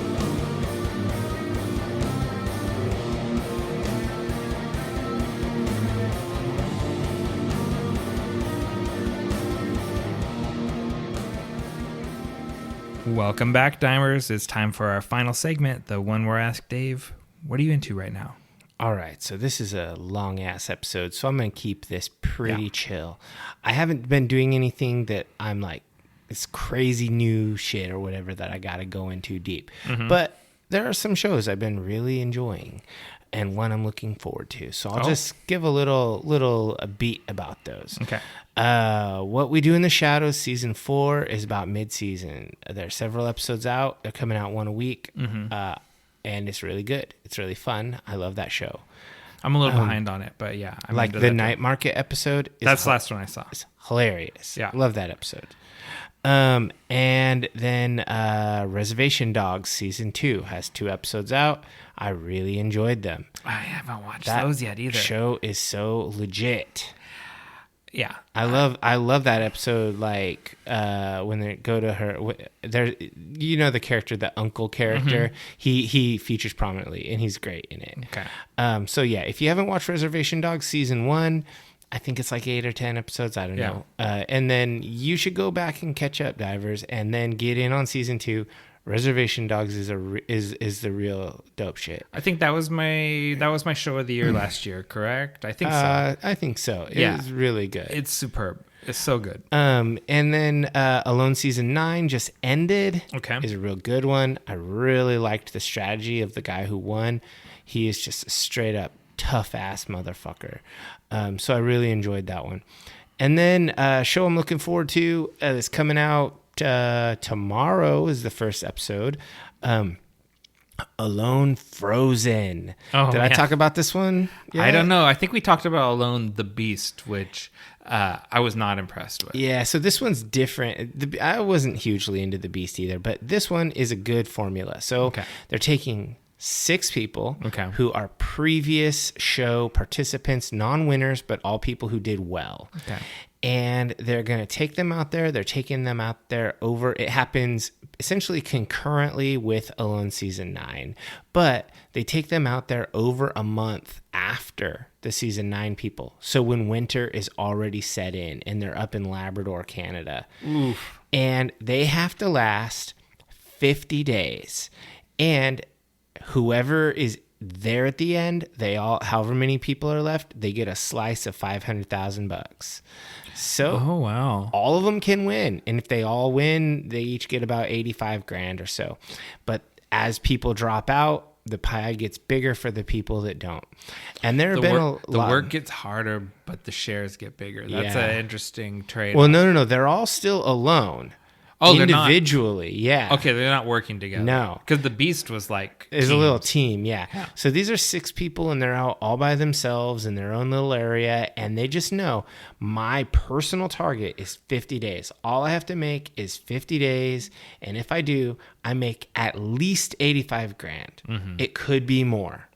And so basically, this is going to be cool because it has some characters that I follow on YouTube, like Wonia and Callie, and just some Amos, some really good survivalists, people with legit skills.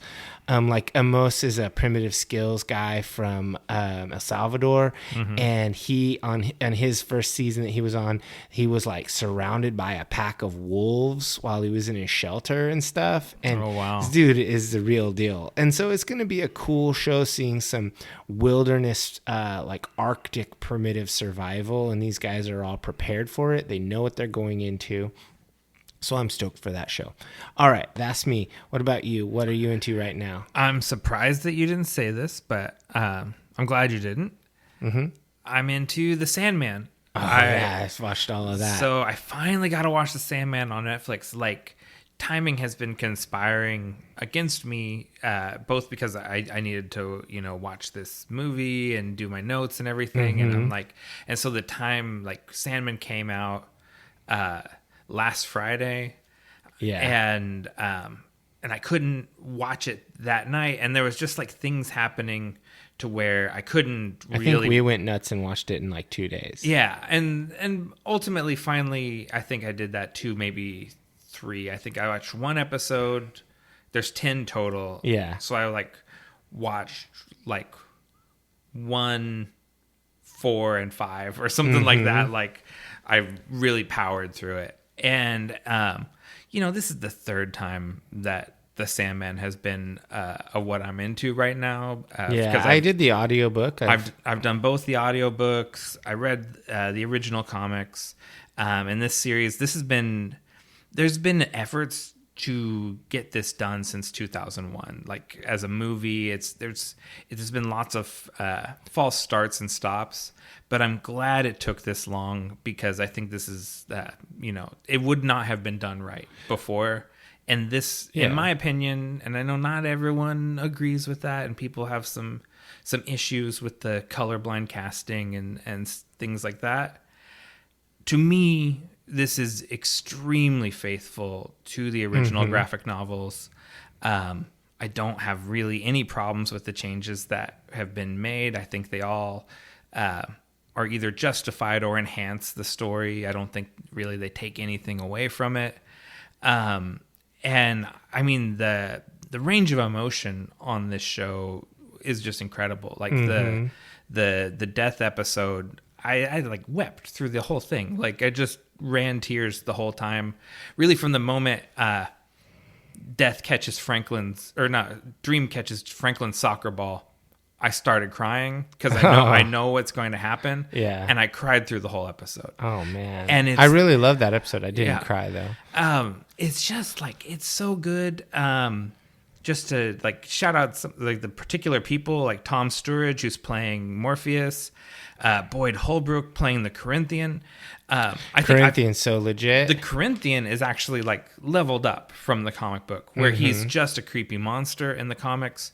He's a full-on character, and Boyd Holbrook makes him sympathetic. You kind of understand what he's doing, even though he's a murderer. You can kind of understand his motivations. Yeah, like he elevates the guy with mouths for eyeballs to be a character, and I don't know. I'm not gonna mess this up. Vivian Ochempong, who plays Lucien. Patton Oswalt is Matthew the Raven. Yeah, I was gonna say I thought Lucien was actually like that was one of my highlight characters. Again, another one where it's a race and gender swap character. That.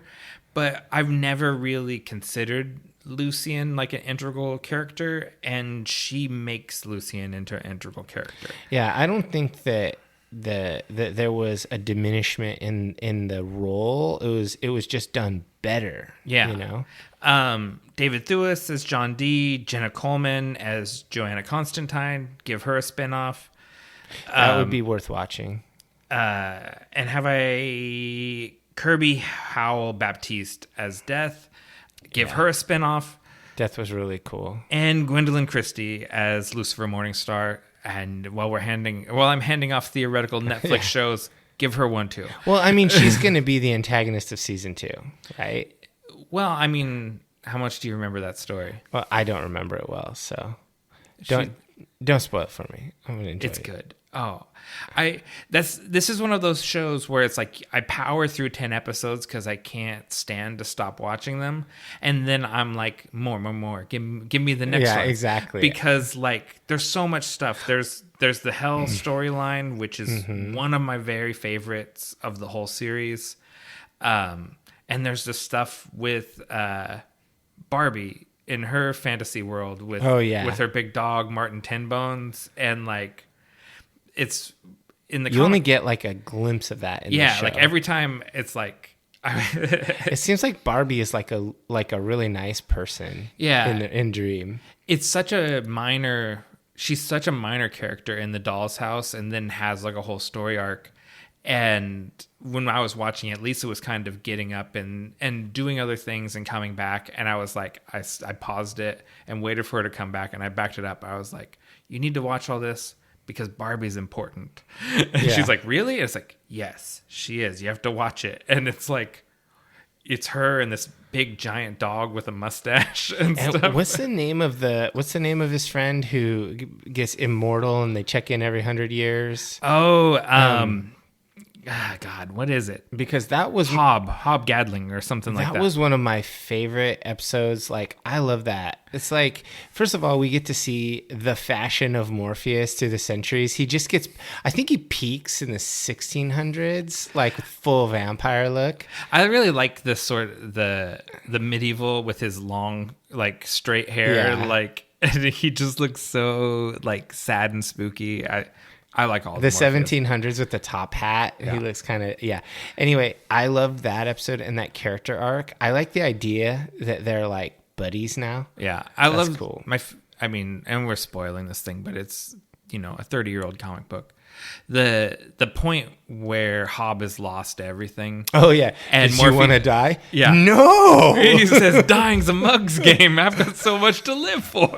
Yeah. Yeah. And it's like, Hob... It's such a great character. And that's the thing, like, Sandman, so, like, Neil talks about this a lot, and not to be too familiar with him. Mr. Gaiman talks about it a lot in interviews, that he got the offer from DC Comics to do a monthly comic book. Mm-hmm. And he's like, I don't know that I can write a monthly comic book, because what do I do when I don't feel like writing a character anymore? And so he created this concept of the Lord of Dreams and the dreaming and the endless, so he could tell stories in any conceivable genre. Yeah. So because of the framework that the dreaming provides, whatever, if he wants to talk about mythology or religion or horror or fantasy or science fiction, whatever it is, he can tell those stories through Morpheus and through the dreaming. Imagine being Neil Gaiman's penciler, and you have to he writes this shit and you're like, seriously? Oh, yeah.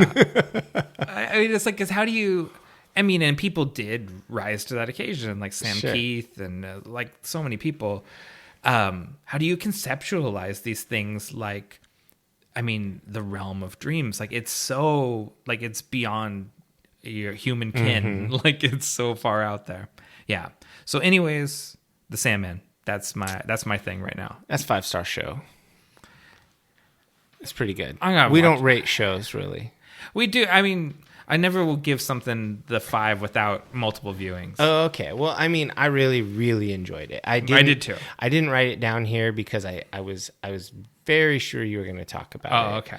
And that's one. I'm not saying it's not a 5-star show. I'm just saying for my own personal rules, I can't give out a 5 without watching it again. Let the record show that Dave was quick to 5 and Nick was hesitant. I was like, let me watch it again. I kind of feel like I need to watch that again too at some point. Anyway, so that was a long episode, but you know what? I really love this movie, so it was worth it. It was going to happen. We knew this. I think it's time for you to give them the call to action. Sounds good. Subscribe to us on your favorite podcatcher, as well as YouTube, Spotify, and Audible. And when you're stopping by YouTube, just click the thumbs up, the subscribe. I'm not going to say the bell because that's annoying, but if you thumbs up our video, it actually gets it better in the algorithm. Yeah, and let it play through all the way to the end. Even if you mute it and walk away. Yeah, because that's what pushes us out to other people. So yeah, I mean, I'm the worst at this. I always shut it off before the end of a video, but I'm asking you to be a better person than I am. Don't forget to leave us a review. A 5-star review costs you nothing, but means everything to us. New episodes of Nick and Dave Deep Dive the Metaverse drop the 1st and 15th of every month, and you can find us on all social media platforms across the Metaverse as at Deep Dive the Meta. We are on Twitter, which Dave likes. We are on Instagram, which I like, and we're still stubbornly on Pinterest, which no one likes. Well, I guess this is really goodbye. Don't say goodbye. Say good journey.